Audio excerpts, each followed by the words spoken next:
Nothing helps you unwind like a mystery nobody's ever solved.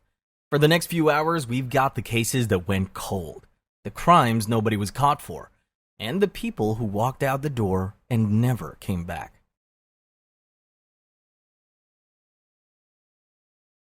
"45 entries, 6 tears. From a family found butchered on their remote farm to an entire village that vanished without a trace. These are the most disturbing unsolved mysteries ever." Let's start at the tip of the iceberg. Tier 1. The Hinterkaifeck Murders. 1922 German Farmstead Massacre. It's 1922. You're living on a remote farm in Bavaria, Germany, and life is, well, probably pretty boring. But then suddenly, your quiet routine is shattered when someone turns your home into a murder scene. That's exactly what happened to the Gruber family at Hinterkaifeck Farm. 6 souls snuffed out. Andreas Gruber, his wife Kazilia, their daughter Victoria, Victoria's 2 children, Kazilia and Josef, and the maid, Maria Baumgartner. The Gruber family and their maid were brutally bludgeoned to death. The killer was lurking around the farm for days before the deed. The family had been experiencing some strange occurrences leading up to the murders.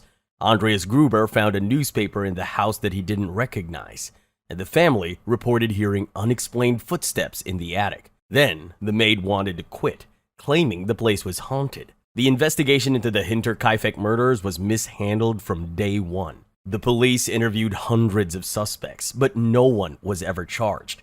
Theories abound, of course, ranging from disgruntled neighbors to incestuous family secrets. Some even speculate that the killer was a wandering vagrant who just stumbled upon the farm. The Hinterkaifeck murders remains one of Germany's most baffling unsolved crimes. The disappearance of the Soder children. 1945 West Virginia. Christmas Eve, a fire, and 5 missing kids. Sounds like the setup for a twisted holiday movie, right? Well, for the Soder family of Fayetteville, West Virginia, it was a horrifying reality. On December 24th, 1945, their house went up in flames, and 5 of their 10 children vanished without a trace. George and Jenny Soder, the parents, managed to escape with their other 5 kids, but Maurice, Martha, Louis, Jenny, and Betty were never seen again. Now, you'd think a house fire would leave behind some bodies, some bones, something, but there was nothing. No remains, no evidence of the children inside. The fire was intense, sure, but it wasn't hot enough to completely incinerate 5 children. The fire was blamed on faulty wiring, but there were some pretty suspicious circumstances surrounding the whole event. For one thing, the family's Christmas lights mysteriously stayed on during the fire, despite the power being supposedly cut, and a ladder that was usually kept near the house was missing. Strange, to say the least. The Soders refused to believe their children had perished in the fire. They were convinced that they had been kidnapped, and honestly, who could blame them? Any sane parent would cling to the hope that their kids were still alive, somehow, somewhere. For years, the Soders followed leads, hired private investigators, and even put up a billboard with their children's pictures, hoping someone would come forward with information. Theories abound in this case, as they always do. Some say the children were victims of a mafia hit, a revenge plot against George Soder, who had been outspoken about his opposition to Benito Mussolini's regime. Others believe the children were taken by a traveling salesman who had been seen lurking around the Soders' property in the days leading up to the fire. But in 1968, Jenny Soder received a photograph in the mail of a young man who looked remarkably like her missing son, Louis. On the back of the photo, a cryptic message. "Louis Soder, I love brother Frankie. Little boys are behind you." Creepy, right? The Soders hired another private investigator, but the case went nowhere. So did they burn to death? Kidnapped? Did they grow up somewhere under different names, never knowing their real family? Who knows? A house fire leaving behind no evidence might sound like a horror movie premise, but if you think that's strange, just wait until we dive deep in Tier 3, where a whole group of teenagers vanished without a trace during a camping trip. The Black Dahlia Murder. Elizabeth Short, 1947, Hollywood. Hollywood. The land of dreams, glamour, and grisly murders. That's right, folks. Beneath the glitz and the sparkle of Tinseltown lies a dark underbelly, a world of broken promises, shattered hopes, and unsolved mysteries. And no mystery is more chilling, more haunting than the Black Dahlia murder. On January 15th, 1947, the body of Elizabeth Short, an aspiring actress, was found in a vacant lot in Los Angeles. She had been brutally murdered, her body cut in half, drained of blood, and left on display. The crime scene was so gruesome, so horrifying, that it sent shockwaves through the entire city. Elizabeth Short, nicknamed the Black Dahlia for her dark hair and fashion, was a tragic figure from the start. She bounced from town to town, trying to make it big in Hollywood, but success always seemed to elude her. She worked as a waitress, a model, and even a chorus girl, but she never quite caught her big break. The investigation into the Black Dahlia murder was a media frenzy. The Los Angeles Police Department was flooded with tips, leads, and false confessions. The case became a national obsession, with newspapers and magazines churning out sensational stories about the victim, the crime, and the potential suspects. Cops had tons of suspects, ranging from doctors to photographers to other aspiring actors, but all leads eventually faded with no concrete evidence. The case became a symbol of Hollywood's darker currents, where dreams vanish, and people do too. Over the years, countless books, movies, and TV shows have been made about the Black Dahlia murder, each offering its own theory about who committed the crime. Some believe it was a jilted lover, others a sadistic serial killer. Some even speculate that the murder was part of a larger conspiracy involving powerful figures in Hollywood and the LAPD. Despite all the attention, all the speculation, the Black Dahlia murder remains unsolved to this day. The killer was never brought to justice, and Elizabeth Short's spirit continues to haunt the streets of Hollywood.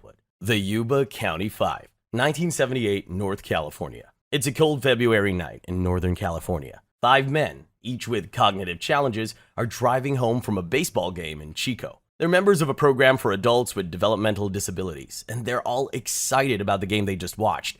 But somewhere along the way, things take a turn for the worse, and these 5 men disappear without a trace. These men were Jack Madruga, Gary Mathias, Bill Sterling, Ted Weiler, and Jack Hewitt. They were last seen leaving the basketball game in their Mercury Montego. A few days later, the car was found abandoned on a remote mountain road, miles away from their homes. The car was in good working order, but it was out of gas. The search for the Yuba County Five was massive, involving hundreds of volunteers, law enforcement officers, and even the National Guard. The authorities initially suspected foul play, but they couldn't find any evidence of a crime. Then, months later, the body of Ted Weiler was found in a trailer, miles from where the car had been abandoned. He had starved to death, even though the trailer held a stockpile of food untouched. So how did these 5 men get so lost? Why did they abandon their car? And why was Ted Weiler alone in that trailer? Theories range from victims of a drug deal gone wrong to abduction by a cult, or survivalists living in the mountains. Some even speculate that they encountered Bigfoot. The lead masks case. 1966 Brazil electronics techs. Brazil, 1966. 2 electronic technicians, Manuel Pereira da Cruz and Miguel Jose Viana, tell their families they're off to buy some work supplies and maybe a car. Standard stuff. They've got a decent chunk of cash on them. What could go wrong? Well, a few days later, a kid flying a kite on Vintim Hill, near Rio de Janeiro, stumbles upon their bodies. Both men are dressed in suits, lying side by side, with no obvious signs of struggle or violence, and they're each wearing an ahumade lead mask over their eyes. Nearby, the cops find an empty water bottle, a couple of towels, and a notepad. And on that notepad, a cryptic little to-do list. 1630, be at agreed place. 1830, ingest capsules. After effect, protect metals, await mask signal. The autopsies revealed no traces of poison in the men, no radiation, nothing that screamed cause of death. Toxicological exams were inconclusive, mainly because the coroner, in a moment of genius, failed to preserve the internal organs. They had one job. So did they take some weird drug that metabolized too quickly? Did they just die of fright waiting for their mask signal? Theories piled up, each one stranger than the last. Were they UFO cultists trying to make contact? And the lead masks were supposed to protect them from alien brain scans? Or maybe they were involved in some kind of illegal radioactive material smuggling, and the masks were a pitiful attempt at protection. Some even whispered about spiritualist experiments gone wrong, trying to communicate with the great beyond and getting a one-way ticket themselves. The capsules were never identified. No one knows what effect they were expecting or what metals they were trying to protect. And that mask signal? It feels like 2 men stepped into something they didn't fully understand, following instructions from someone or something that didn't care whether they made it back. 60 years later, it's still a disturbing little puzzle with too many weird pieces and no clear picture. 2 guys wearing lead masks is mysterious enough, but hey, at least they were identified, which isn't the case in some of the later entries. where identities of the victims will forever remain a mystery. Jack the Ripper identity, 1888 London serial killings. And now for a classic that never gets old. Mostly because we still don't know who the hell he was. London, 1888. The fog is thick, the gas lamps are flickering, and there's a gentleman of leisure out on the town. Except his hobby isn't collecting stamps. It's disemboweling prostitutes in the charming district of Whitechapel. Meet Jack the Ripper, the original serial killer. This wasn't just your run-of-the-mill murder spree. Oh no, Jackie here wasn't just brutal. He was methodical. At least 5 women, Mary Ann Nichols, Annie Chapman, Elizabeth Stride, Catherine Eddowes, and Mary Jane Kelly met their gruesome ends at his hand. And when I say gruesome, I mean organs removed, throats slashed so deep their heads were practically falling off, and in Kelly's case, well, let's just say there wasn't much left that resembled a human face. Jack clearly had some anatomical knowledge, or at least a very enthusiastic approach to amateur surgery. The police at the time, bless their mutton-chopped hearts, they were about as effective as a chocolate teapot in the Sahara Desert. They had thousands of interviews, hundreds of suspects, and precisely 0 arrests that stuck. Jack, or whatever his name was, taunted them with letters, some supposedly written in the victim's blood, boasting about his work and promising more. One even came with half a human kidney, pickled in wine, allegedly from Catherine Eddowes. It said, "The other piece I fried and ate. It was very nice." And the suspects? There was a never-ending list. Was it a crazy doctor? A foreign sailor? A Jewish butcher? How about a member of the royal family? Like Prince Albert Victor, Duke of Clarence. Even Lewis Carroll, the guy behind Alice in Wonderland, made it onto some lists. Imagine that. Suddenly the Red Queen's off with her head hits a lot harder and way less playful. The terror of the Ripper case is that he just stopped, vanished. Did he die, move away, get bored and take up some other hobby? The files are still open, metaphorically speaking. Modern ripperologists, yes, that's a thing, still pore over the evidence, proposing new theories, using DNA analysis on old letters with results that are, shall we say, hotly contested, and about as definitive as a weather forecast in England. He's the ultimate unsolved whodunit, and honestly, the not knowing is probably scarier than any specific identity could ever be. Sweet dreams. The Lost Colony of Roanoke, 1590, vanished settlers. So, it's the late 16th century. Queen Elizabeth I is on the throne. England is feeling feisty.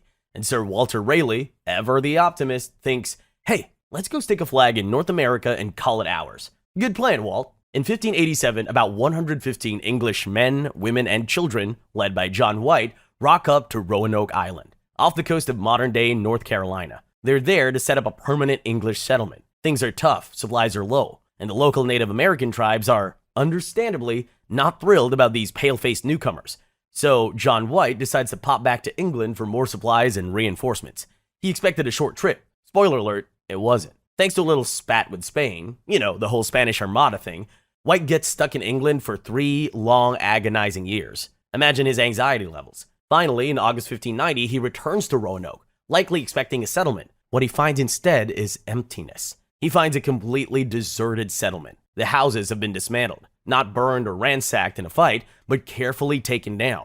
There are no bodies, no signs of a struggle, no mass graves. The only clues? The word Croatoan, carved into a fort post, and Crow carved into a nearby tree. That's it. His entire colony, including his daughter and his granddaughter, Virginia Dare, the first English child born in the America. So what in the name of Queen Bess happened to them? Did they pack up and move to Croatoan Island, now Hatteras Island, as the carving suggested? White wanted to check, but a massive storm and some very mutinous sailors forced him to turn back to England, a broken man. The theories are as plentiful as you'd think. Assimilation is a big one. They went to live with a friendly Croatoan tribe or another local group, got married, had kids, and just sort of blended in. Plausible. Or maybe they were wiped out by a less friendly tribe. Also plausible, though the lack of bodies is weird. Starvation, disease, a desperate attempt to sail back to England on a makeshift boat. And then there are the fun theories. Alien abduction, obvious first choice. Secretly sailed off to become pirates? Eaten by wolves that can cleanly disassemble buildings? Unlikely. For centuries, people have been obsessed. Archaeological digs have found some European artifacts on Hatteras Island and inland, suggesting some survivors might have integrated, but nothing definitive. Tier 2. The Dyatlov Pass Incident, 1959, Ural Mountains. Russia, 1959. 9 experienced ski hikers set out for the Ural Mountains in February. They never came back. They made camp on a slope known as Kholat Syakhl, or Dead Mountain to the locals, which, isn't ominous at all. When they don't return, a search party heads out and finds their tent sliced open from the inside. Their belongings and shoes are still there. The hikers, gone. Their bodies are eventually found scattered across the desolate landscape, some hundreds of meters from the tent, bizarrely undressed for the minus 30 degrees Celsius weather. Some died of hypothermia, no surprise there.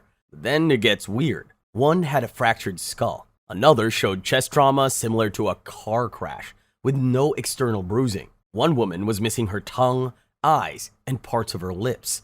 Another was missing her eyeballs, and some of their clothes even showed traces of radiation. Soviet investigators, in their infant wisdom, concluded the hikers died from a compelling unknown force. Thanks, guys. Super helpful. Theories range from an avalanche, which doesn't explain the internal injuries or the tent, to a secret Soviet weapons test gone wrong, to an attack by the indigenous Mansi people, who were quickly cleared, to infrasound-induced panic, or even good old-fashioned Yeti attack. Because when in doubt, blame the cryptids. Nearly 70 years later, compelling unknown force is still about as good as an explanation as any for why 9 people fled their tent into a frozen hell. Some to be crushed, some to be irradiated, and some to lose bits of their faces. The Lake Bottom Murders, 1960 Finland camping. Finland, 1960. 4 teenagers decide a picturesque camping trip by Lake Bottom is the perfect way to spend a Whitsun weekend. 2 15-year-old girls, Maila Ermeli Bjorklund and Anya Tulikki-Maki, and their 18-year-old boyfriends, Seppo Antero Boisman and Nils Willem Gustafsson. It started as a typical teenage camping trip, until it became one of Finland's most infamous unsolved crimes. Sometime between 4 a.m. and 6 a.m. on June 5th, an unknown assailant, or possibly more than one, attacked them in their sleep. Through the fabric of their tent with a knife and blunt object, 3 of them, Maila, Anya, and Seppo, didn't survive. They were bludgeoned and stabbed to death. Nils Gustafsson, the sole survivor, was found outside the collapsed tent with a concussion, fractured jaw, facial bruises, and a hazy memory of a black-clothed attacker with bright red eyes. That description, vague and bizarre, never led anywhere solid. The investigation was chaotic from the start. The crime scene wasn't properly secured, evidence was trampled, and the theories multiplied. None of them conclusive. Was it a local kiosk owner with a violent streak? He allegedly confessed on his deathbed, but the evidence didn't hold. One theory even blamed a KGB spy, a Cold War-era Soviet agent, rumored to be operating in Finland at the time. But that theory relied more on paranoia than proof. Years passed. Then, in 2004, in a plot twist nobody saw coming, the only survivor, Nils Gustafsson, was arrested and charged with the murders. The prosecution argued he had a jealous rage. His defense? He was too injured to have done it. The court agreed, and he was acquitted in 2005. So, back to square one. The murder weapon was never found. The motive remains a ghost, and the image of a shadowy figure attacking teenagers in their sleep still haunts the national memory, and the mystery remains. The Isdal Woman, 1970 Norway unidentified death. Norway, November 1970. In the remote Isdalen Valley, aka Death Valley, another great holiday spot, clearly. Hikers stumble upon the partially burned body of a woman. She's lying among rocks, surrounded by sleeping pills, a packed lunch, and empty bottles of St. Halvard liqueur. But who was she? Good luck with that. All the labels on her clothes had been snipped off. Police found 2 suitcases at a train station in Bergen linked to her.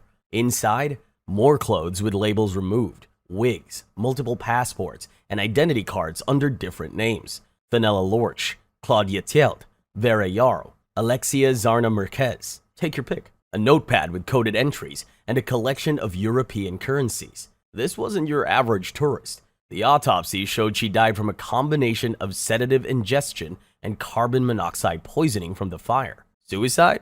Maybe. But the coded notes, the multiple identities, the meticulous removal of anything that could identify her, it all screamed espionage. Was she a spy who got burned?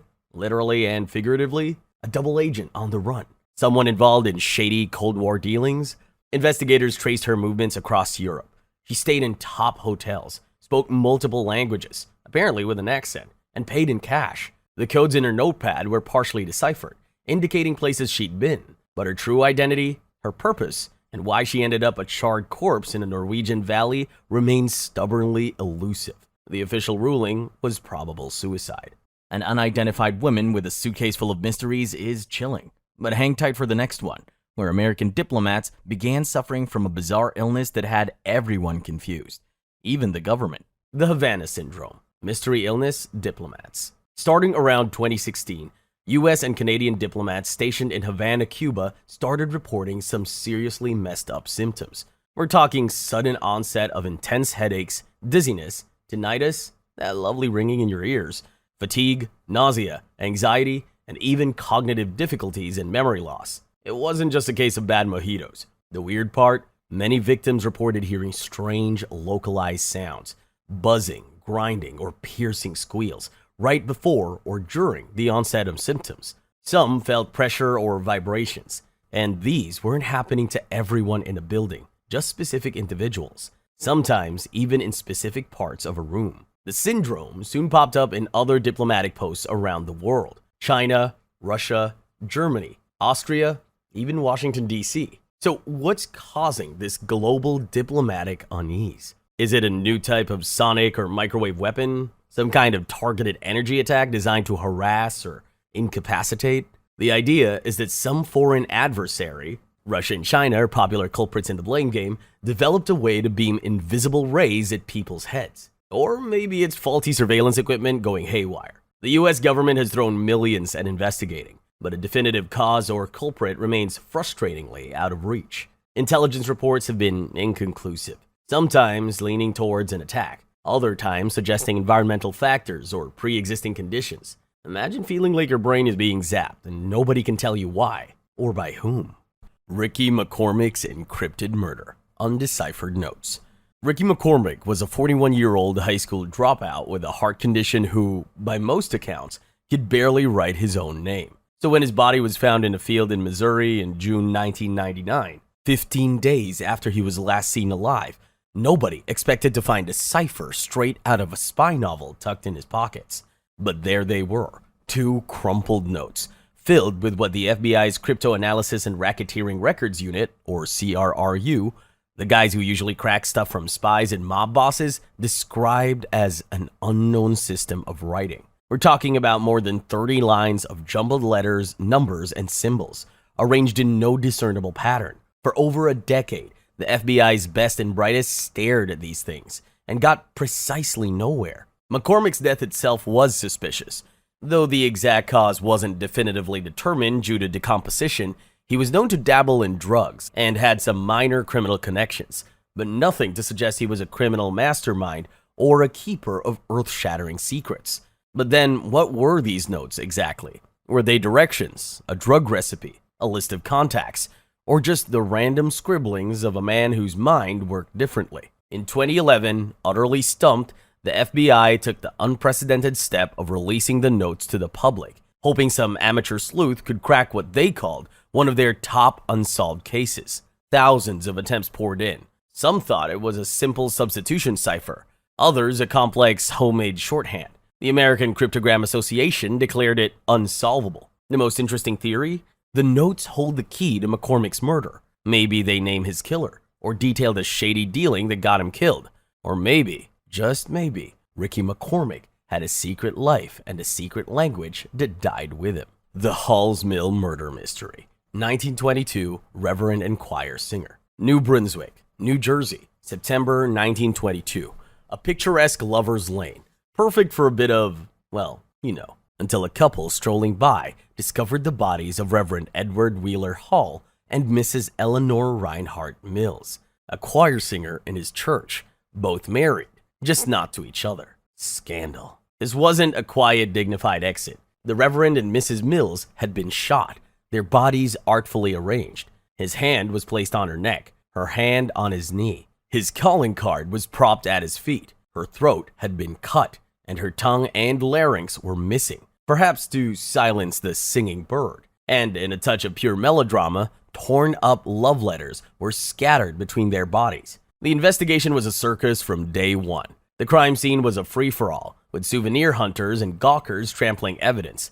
The media went absolutely nuts. This had all the ingredients: religion, murder, high society, and, adult stuff.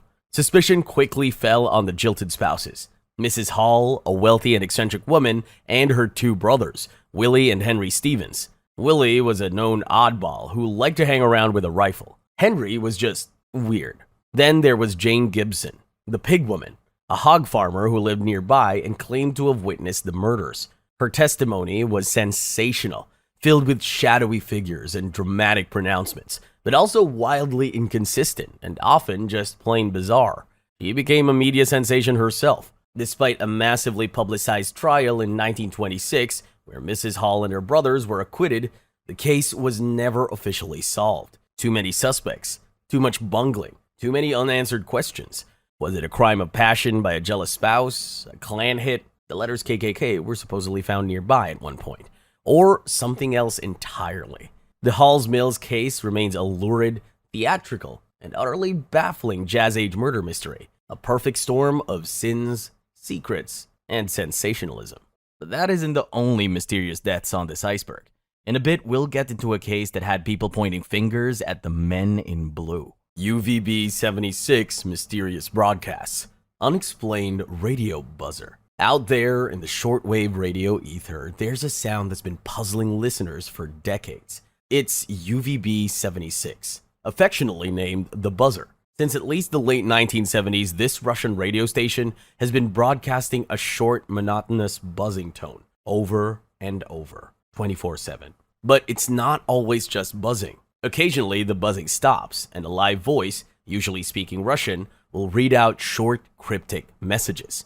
Strings of numbers, Russian names, or seemingly random words like dinghy or agriculturist. Then, silence, and the relentless buzz resumes. Nobody officially knows what UVB 76 is for. And of course, the Russian government isn't talking, but we've got plenty of theories to ponder over. Is it a numbers station, used by intelligence agencies to send coded messages to spies in the field? That's a popular one. Is it part of Russia's military communication network, maybe for coordinating missile launches or troops' movements? Or, more chillingly, could it be a dead hand switch, an automatic system designed to trigger a retaliatory nuclear strike if Russia's leadership is wiped out and the signal stops? That's a cheerful thought. Listeners have triangulated its location to various sites in Russia over the years, often near military installations. Sometimes the buzzing changes slightly, or background noises like conversations or shuffling can be heard, suggesting a live microphone. Is it a relic of the Cold War, still stubbornly buzzing away? Or is it still actively serving some unknown, possibly nefarious purpose? The Cindy James case. Nurse stalking. Mysterious death. Think you've heard of stalking? Meet Cindy James, a Canadian nurse whose life became a 7-year descent into fear, confusion, and doubt. For a while, even the police weren't sure what to believe.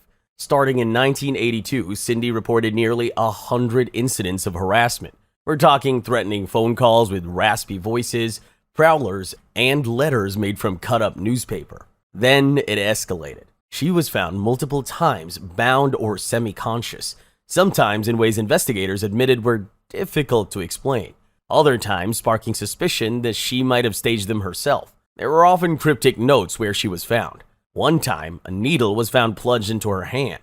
The cops suspected Cindy was staging it all. Her friends and a private investigator she hired believed her, documenting escalating fear and physical assaults. Then, in 1989, Cindy vanished. Her car was found with blood inside and groceries scattered. 2 weeks later, her body was discovered in the yard of an abandoned house. She was bound, a stocking still around her neck. Cause of death? An overdose of morphine and other drugs. The coroner couldn't decide if it was a suicide or murder, officially ruling it an unknown event. So, was this an elaborate end to a self-directed spiral, or did her stalker, whomever they are, finally finish what they'd started? No one knows, but someone walked away from it, unaccountable. Either way, it ended without justice, and with more questions than answers. Tier 3. The Springfield 3. 1992 Missouri disappearance. Graduation night should be about cheap champagne and questionable decisions, not a prelude to becoming a national mystery. But for Stacy McCall and Susie Streeter in Springfield, Missouri, June 1992, it was just that. After a night of parties, they headed back to Susie's house, where her mom, Cheryl Levitt, was waiting, or so they thought. The next morning, friends arrived to find the front door unlocked, the TV on, purses and keys still inside. Cheryl's car was in the driveway, as were Stacy's and Susie's. The only things missing? The three women, Cheryl's cigarettes, and her lighter. Oh, and the porch light globe was smashed, though the bulb itself was fine. Someone had cleaned up the glass, no signs of struggle, just gone, like they'd been raptured mid-Netflix binge. The theories came thick and fast. A botched robbery, a targeted abduction. Did one of the girls know someone dangerous?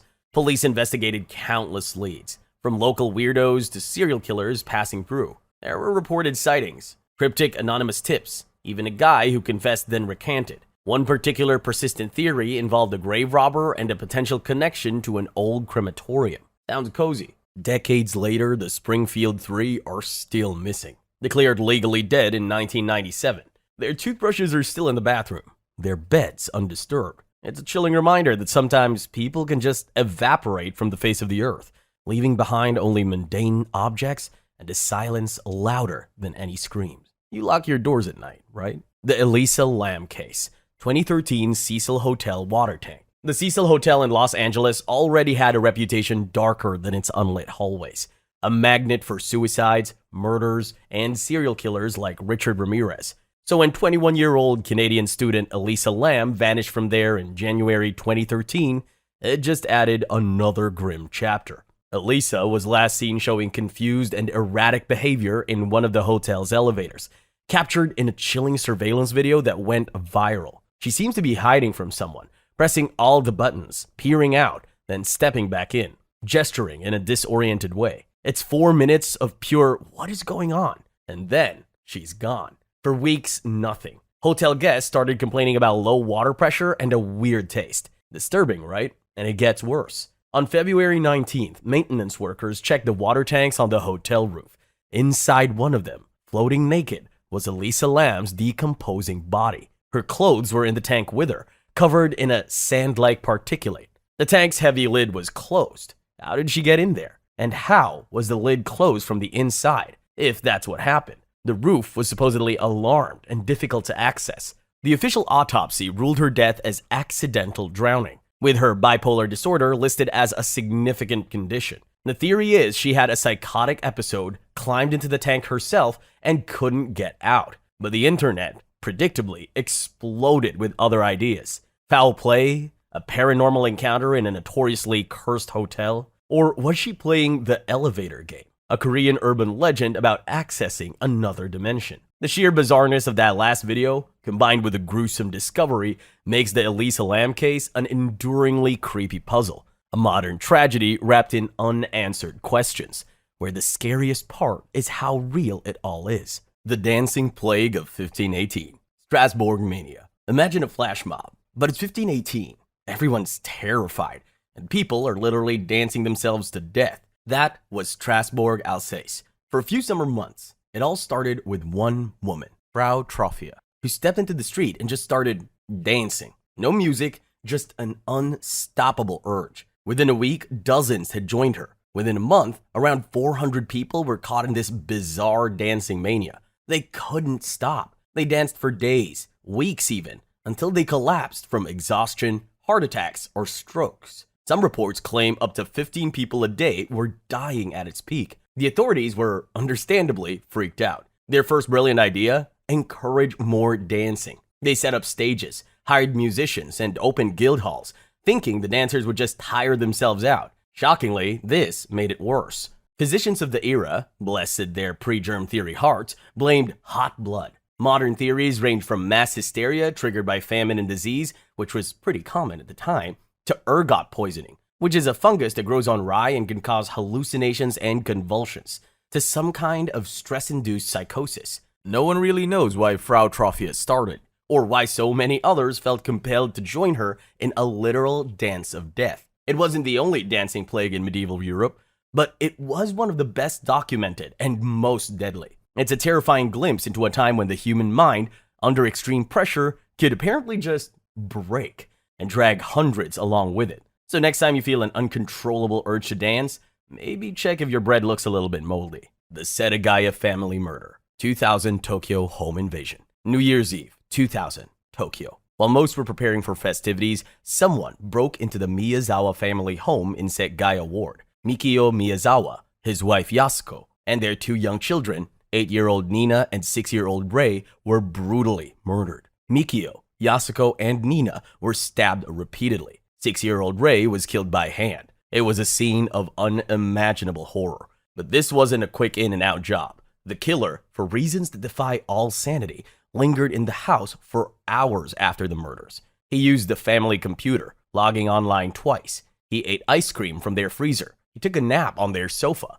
He even used their toilet and didn't flush. He left behind a wealth of forensic evidence. His DNA, fingerprints, bloody footprints, the murder weapon, a sashimi knife he apparently bought, though he also used the one from their kitchen, and even his clothes, a distinctive Uniqlo sweater, hat, and shoes, all neatly folded. He changed into clothes from Mikio's wardrobe before leaving. Despite the treasure trove of clues, including the killer's DNA profile, indicating mixed Asian and European ancestry, possibly via a southern European country, and a massive ongoing investigation, one of the largest in Japanese history, the murderer has never been caught. Over 280,000 officers have worked the case, and a hefty reward is still offered. Why did he do it? Why did he stay? Was it a robbery gone wrong that escalated into a frenzy? Or something more personal and deeply disturbing? Anyway, he's still out there, somewhere. And unfortunately, isn't the last time you'll be hearing about an entire family getting wiped out overnight on this iceberg.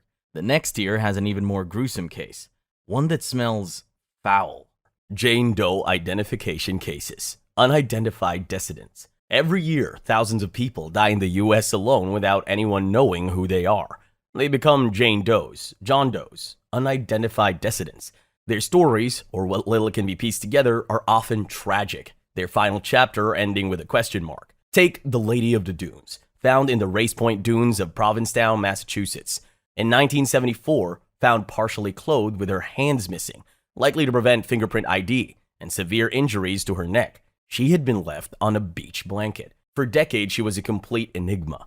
Only in 2022 was she finally identified as Ruth Marie Terry, thanks to investigative genetic genealogy. But her killer, still unknown. Or consider Little Miss Nobody, a young girl whose charred remains were found in Arizona in 1960. It took 62 years for her to get her name back. Sharon Lee Gallegos. Again, killer unknown. Forensic artists create clay reconstructions of their faces, hoping someone will recognize them. Databases like NAMU's National Missing and Unidentified Person System list thousands of these cases, each one a silent plea for identification. Sometimes it's a homeless person, sometimes a victim of foul play, sometimes someone who simply drifted away from society. For every solved case, many more remain. It's an ongoing nationwide effort by dedicated investigators and amateur sleuths alike, trying to give names back to the nameless and, just maybe, bring closure or justice. Max Headroom Broadcast Intrusion, 1987 TV hack. Chicago, November 22nd, 1987.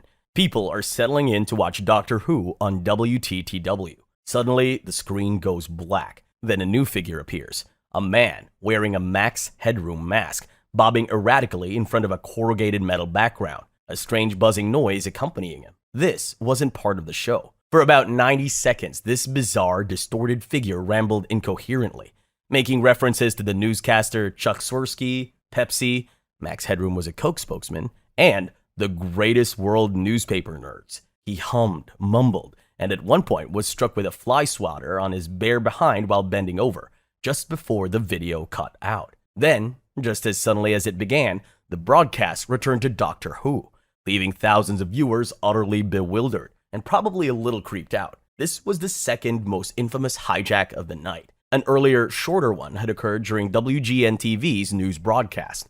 The FCC and FBI launched an investigation, but the culprits were never caught. How did they do it? They likely overpowered the station's broadcast signal with a more powerful transmitter, a technically sophisticated feat for the time. especially for a prank. What was their motive? Pure anarchic mischief? A social commentary? Or just some geeks with too much equipment and a weird sense of humor? Tier 4. The Ketty Cabin Murders, 1981, California. Ketty, California. A sleepy resort town. April 1981, Cabin 28. Sounds like the start of a slasher flick, doesn't it? Unfortunately, it was.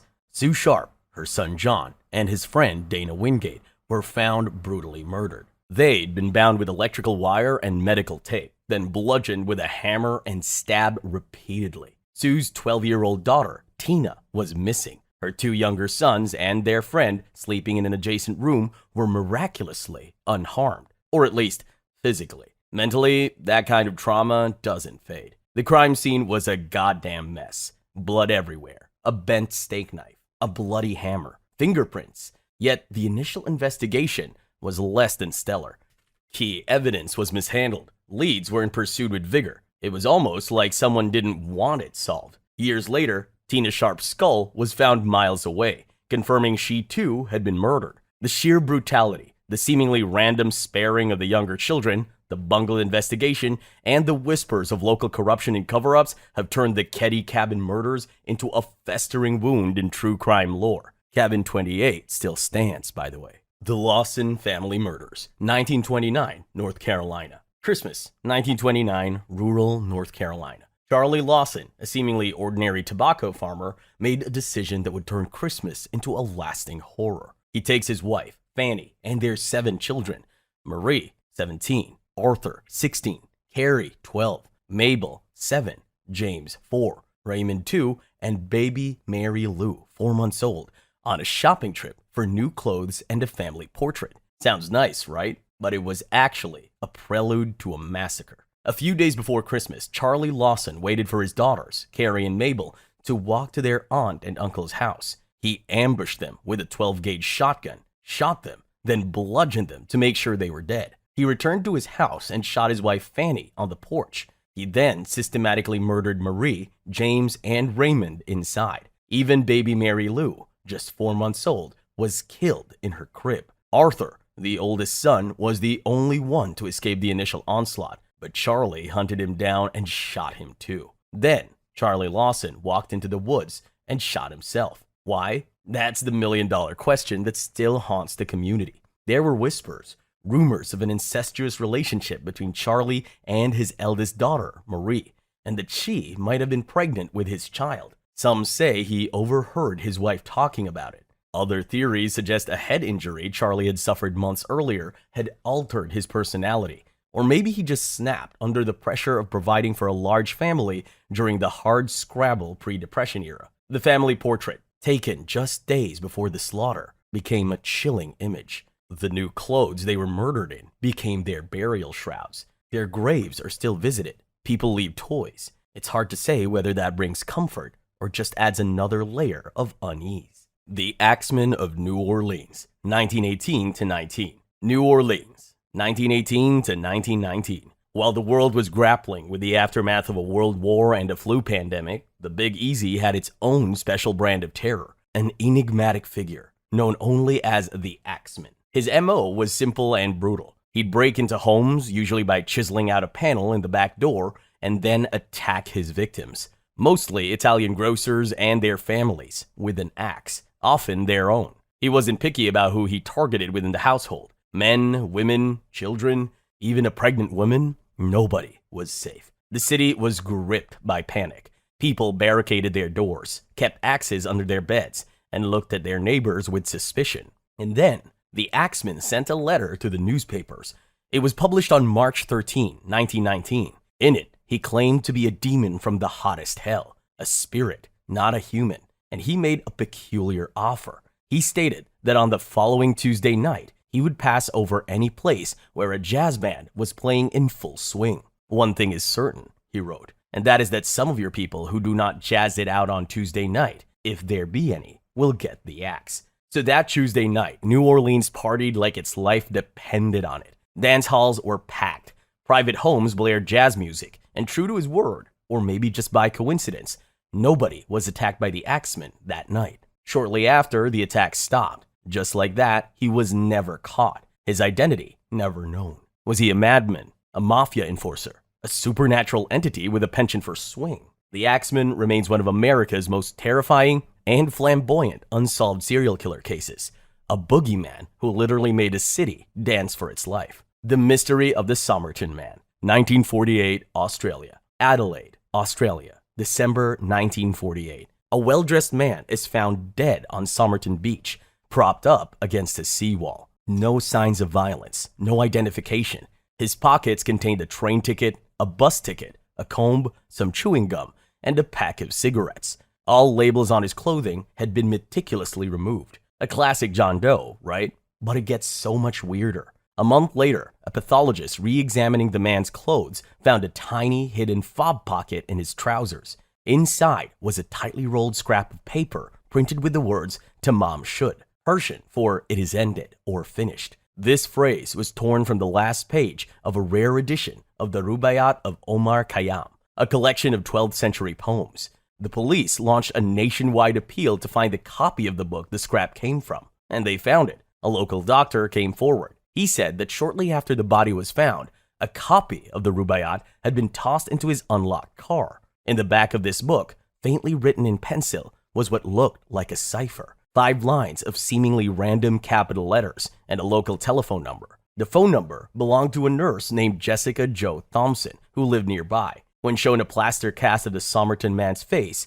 she reacted strangely, almost fainting, but denied knowing him. Yet she also owned a copy of the Rubaiyat, which she had apparently given to a man named Alfred Boxall during World War II. Plot twist, Boxall was found alive and well, with his copy of the book To Mom Should page intact. So who was the Somerton man? A spy, given the Cold War context and the unbreakable code? A jilted lover? Was Joe Thompson lying? The code has never been definitively cracked. In 2022, DNA analysis suggests the Somerton man was likely Carl Charles Webb, an electrical engineer from Melbourne. But many questions, especially about the code and Joe Thompson, remain. The Mary Celeste, 1872 ghost ship. The High Seas, 1872. The British brigantine De Gratia stumbles upon another ship, the Mary Celeste, sailing erratically off the Azores. They hail it, no response. They board it and find nothing. No crew, no passengers. Just a ghost ship sailing herself. Eerie, right? The ship was in seaworthy condition. Cargo of denatured alcohol mostly intact. Plenty of food and water on board. The crew's personal belongings were still in their quarters. The ship's last log entry was 10 days prior, noting no distress. The only things missing were the lifeboat, the ship's chronometer, sextant, and navigation papers. It was as if the entire crew of 10, including Captain Benjamin Briggs, his wife Sarah, and their 2-year-old daughter Sophia, had just evaporated. What could make an experienced captain and crew abandon a perfectly good ship in the middle of the Atlantic? Theories have run the gamut from pirate attack, unlikely, cargo was there, to a rogue wave, to a mutiny, to an explosion caused by alcohol fumes from the cargo. The cargo was mostly intact. Some even whispered of sea monsters or alien abduction, because why not? One plausible theory involves those alcohol fumes. Perhaps some barrels leaked. The crew panicked, fearing an imminent explosion, and hastily abandoned ship in the lifeboat, hoping to be picked up. Then, maybe the lifeboat capsized or got lost. But it's all speculation. The Mary Celeste sailed on, a perfectly preserved mystery, becoming the archetypal ghost ship. An entire crew disappearing is definitely unsettling. But hang tight, because in a few entries, we'll be tackling a whole town that seemed to disappear overnight. But first, let's get into a serial kidnapper disguised as a social worker. The Phantom Social Worker of New Jersey. 1930s child abductions. New Jersey, 1930s. The Great Depression is biting hard. Families are struggling. And then, a new terror emerges. Reports start surfacing of a mysterious woman, sometimes described as well-dressed, other times as plain, posing as a social worker. She'd approach families, often poor or immigrant, claiming their children were neglected or sick and needed to be taken into state care or for medical treatment. And then, the children would vanish. This wasn't just one or two isolated incidents. A wave of these alleged abductions or attempted abductions swept through several New Jersey communities. Panic spread. Parents kept their children from school. Vigilante groups formed. The description of the Phantom Social Worker varied. Sometimes she worked alone. sometimes with a male accomplice. Sometimes she was kind, sometimes stern. The only consistent thing was the terror she inspired. Police investigated, but no such social worker was ever identified or apprehended. No official records matched the descriptions. Were these actual abductions by a cunning predator exploiting the era's social anxieties and the vulnerability of families? Or was it a case of mass hysteria, a social panic fueled by economic hardship, fear of government overreach, and rumor? But for the families who claimed their children were approached or even taken, the fear was very real. Concho stone markings. Prehistoric Scotland. Across Scotland and parts of Europe lie thousands of ancient stones, usually dating from the Neolithic or Bronze Age, adorned with peculiar carvings. These aren't your grand Egyptian hieroglyphs. We're talking abstract geometric patterns. The most common are cup marks, simple circular depressions, often surrounded by concentric rings, sometimes with lines radiating from them. They're known as cup and ring marks. What in the blazes do they mean? Nobody knows for sure. That's the fun part, or the existentially troubling part, depending on your disposition. These cravings are found on everything, from standing stones and burial cists to natural rock outcrops. Sometimes they appear in clusters, sometimes alone. Their creators left no instruction manual. Inconsiderate bastards. Theories. Oh, we've got theories. Are they maps of the stars or the landscape? Religious symbols connected to ancient rituals, perhaps involving water or spirits. Cup marks often collect rainwater. Markers for burial or territory. Or maybe, just maybe, they were the prehistoric equivalent of bored teenagers doodling on their textbooks. Some researchers suggest they might be related to altered states of consciousness, entoptic phenomena seen during transits or shamanistic practices. Dude, look at the pretty swirls. The sheer number of these carvings and their widespread distribution suggests they held significant meaning for the people who painstakingly pecked them into hard stone thousands of years ago. But that meaning is now lost to us, locked away in a pre-literate past. Tomb of China's first emperor, undisturbed mausoleum. Qin Shi Huang, China's first emperor, the guy who unified the warring states, started the Great Wall, and was generally a pretty big deal in 3rd century BC. He was also, apparently, terrified of dying and obsessed with immortality. When he did eventually kick the bucket, he went out in style. His tomb, near Xi'an, is a subterranean necropolis, basically an underground city of the dead. It's as big as a small city. And the most famous part? The Terracotta Army. Thousands of clay soldiers, archers, chariots, built to guard him in the afterlife. But that's just the beginning. The actual burial mound of the emperor himself, a massive man-made hill, remains unexcavated. Why? Well, for one, ancient Chinese historian Sima Qian wrote that the tomb contains rivers of flowing mercury, simulating the Yangtze and Yellow rivers, and the ceiling is encrusted with pearls depicting the heavens.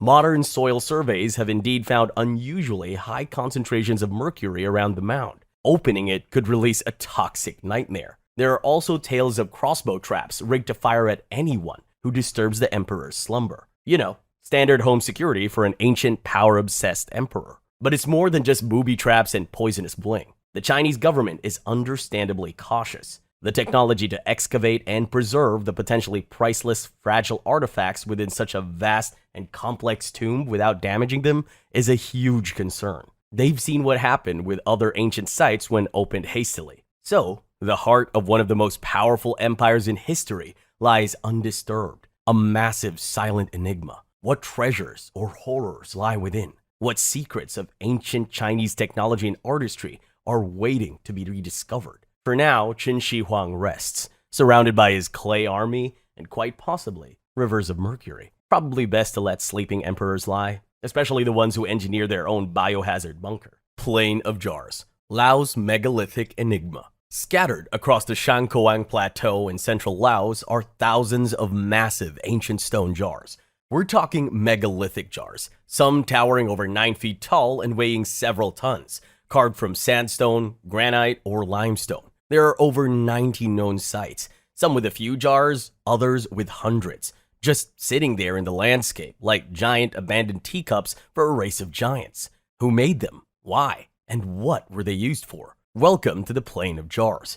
Local legends are, as you'd expect, colorful. One story claims the jars were created by a mythical king, Kun Chung, to brew and store vast quantities of Lao Lao rice wine to celebrate a military victory. A prehistoric frat party, basically. Archaeological evidence, however, suggests a more somber purpose. Most jars are associated with burial practices. Human remains, bone fragments, and teeth dating from around 500 BC to 500 AD have been found buried around and sometimes inside the jars.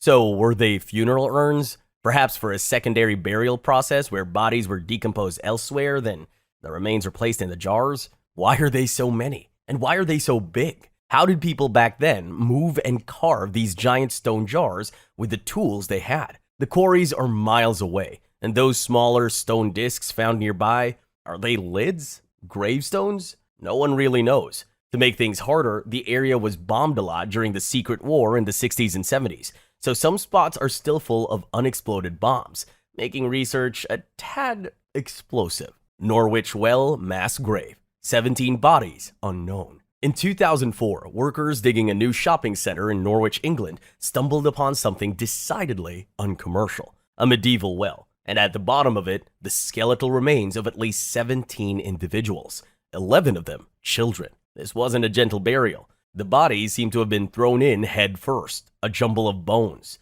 Radiocarbon dating placed their deaths sometime in the late 12th or early 13th century. What happened here? The initial and most prominent theory points to a dark chapter in Norwich's history. The city had a significant Jewish population in the Middle Ages, and like many Jewish communities in Europe at the time, they faced persecution. In 1190, following the coronation of Richard I, there was a wave of anti-Jewish violence across England, and Norwich was one of the cities affected. Many Jews were massacred. Could these 17 people be victims of that pogrom? Their bodies unceremoniously dumped in a well. DNA analysis added another layer of intrigue and some controversy. Initial studies suggested a strong likelihood of Jewish ancestry for several of the individuals, and that many were related. Some genetic markers pointed towards Ashkenazi Jewish populations. However, later reanalysis has been more cautious, and the debate continues. Other theories for the mass grave include plague victims, though the dating is a bit off for the major Black Death outbreaks, or victims of some other unrecorded calamity. But the image of those bodies, particularly the children crammed into a well, speaks of a sudden, violent end, and a desperate attempt to dispose of the evidence. The Norwich Well remains a chilling, tangible link to the brutality of the past, a silent, waterlogged tomb that whispers of persecution and forgotten atrocities. Cold War reconnaissance aircraft incident, mysterious losses. The Cold War wasn't just about spies in trench coats and nuclear standoffs. It was also fought in the skies, with high-stakes, high-altitude reconnaissance flights. US and British planes like the U-2, RB-47s, and others routinely flew incredibly dangerous missions, skirting or even penetrating Soviet airspace to gather intelligence. Predictably, the Soviets weren't thrilled about this, and sometimes these planes and their crews just didn't come back. While some shootdowns like Gary Power's U-2 in 1960 became infamous public incidents, many others were shrouded in secrecy, their details classified for decades, or still unknown.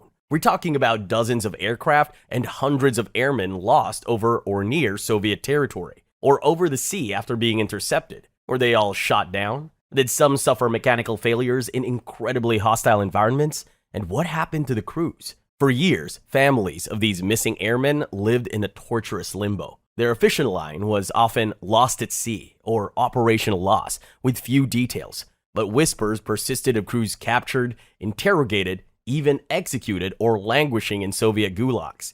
Declassified documents and post-Cold War Russian revelations have shed light on some cases, confirming shootdowns and sometimes even the fate of the airmen. But many files remain sealed, many questions unanswered. What secrets still lie frozen in Siberian crash sites or locked in dusty archives? Watergate missing portion. Tape gaps. Watergate. The scandal that brought down a president and made a gate, a suffix for every scandal thereafter. At the heart of it were President Richard Nixon's secret White House tapes, recordings of virtually every conversation in the Oval Office. And on one of those tapes, from June 20, 1972, just 3 days after the Watergate break-in, there's a now infamous 18.5-minute gap, an erasure, a void where potentially crucial conversations about the burgeoning scandal should have been. Nixon's loyal secretary, Rosemary Woods, took the blame. She claimed she accidentally erased the section while transcribing the tape, reaching for the phone and mistakenly hitting the record button while her foot was on the pedal controlling the tape machine. This highly acrobatic explanation became known as the Rosemary Stretch.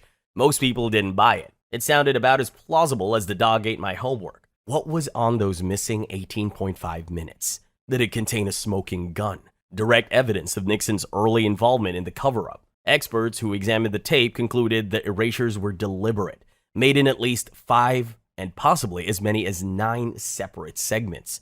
Not exactly an accidental foot on the pedal situation. Despite numerous attempts over the years to recover the lost audio using advanced technology, those minutes remain stubbornly silent. What did Tricky Dicky really say? We'll probably never know. Baltic Sea Anomaly. Underwater structure. In 2011, a Swedish ocean exploration team, Ocean X, was using sonar to search for old shipwrecks in the Baltic Sea. They found something weird. A large circular object, about 60 meters or 200 feet in diameter, resting on the seabed nearly 90 meters down. Sonar images showed what looked like ramps, stairs, and other strange geometric features.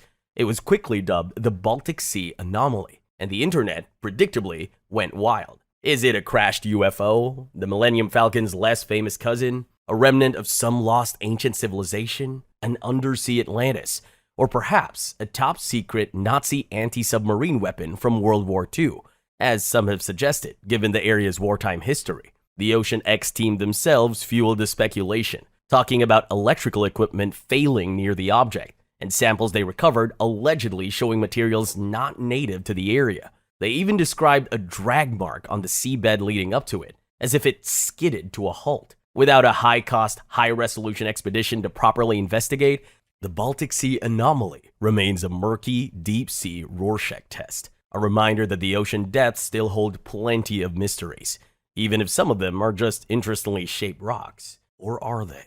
Tier 5. The Cleveland Torso Murders. 1930s Dismemberments. Cleveland, Ohio, during the Great Depression, 1930s. A grim time, and it got a whole lot grimmer thanks to a shadowy figure dubbed the Mad Butcher of Kingsbury Run, or the Cleveland Torso Murderer. This wasn't your average killer. Over 4 years, at least 12 victims, mostly drifters and prostitutes from the city's impoverished shantytowns, were attributed to this phantom, both men and women. The victims were usually decapitated, often while still alive, and then their bodies expertly dismembered. Sometimes limbs were never found. The torsos, hence the name, were often the main discovery. Some male victims were castrated. There was rarely any evidence of assault, suggesting the motive wasn't lust, but something far more abstract, perhaps, or maybe just a deep-seated hatred. The legendary Elliot Ness, fresh off his Untouchables fame in Chicago, was Cleveland's public safety director at the time. He threw everything he had at the case, even controversially ordering the razing of the Kingsbury Run shantytowns in an attempt to flush out the killer.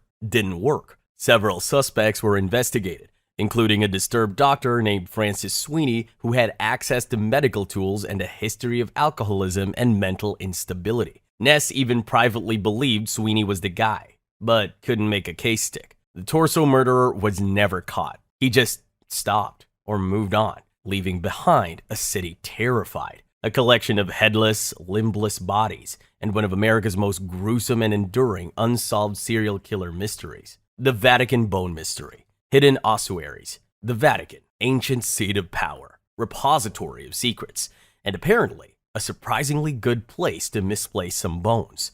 In 2019, the family of Emanuela Orlandi, a Vatican citizen who vanished in 1983 at age 15, a massive heartbreaking mystery in itself, received an anonymous tip. It suggested searching in the Teutonic Cemetery, a tiny burial ground inside Vatican City. The tip included a photo of an angel statue in the cemetery and the words, "Look where the angel is pointing." So, Vatican officials, with the family's desperate hope hanging in the air, agreed to open 2 19th century tombs belonging to German princesses.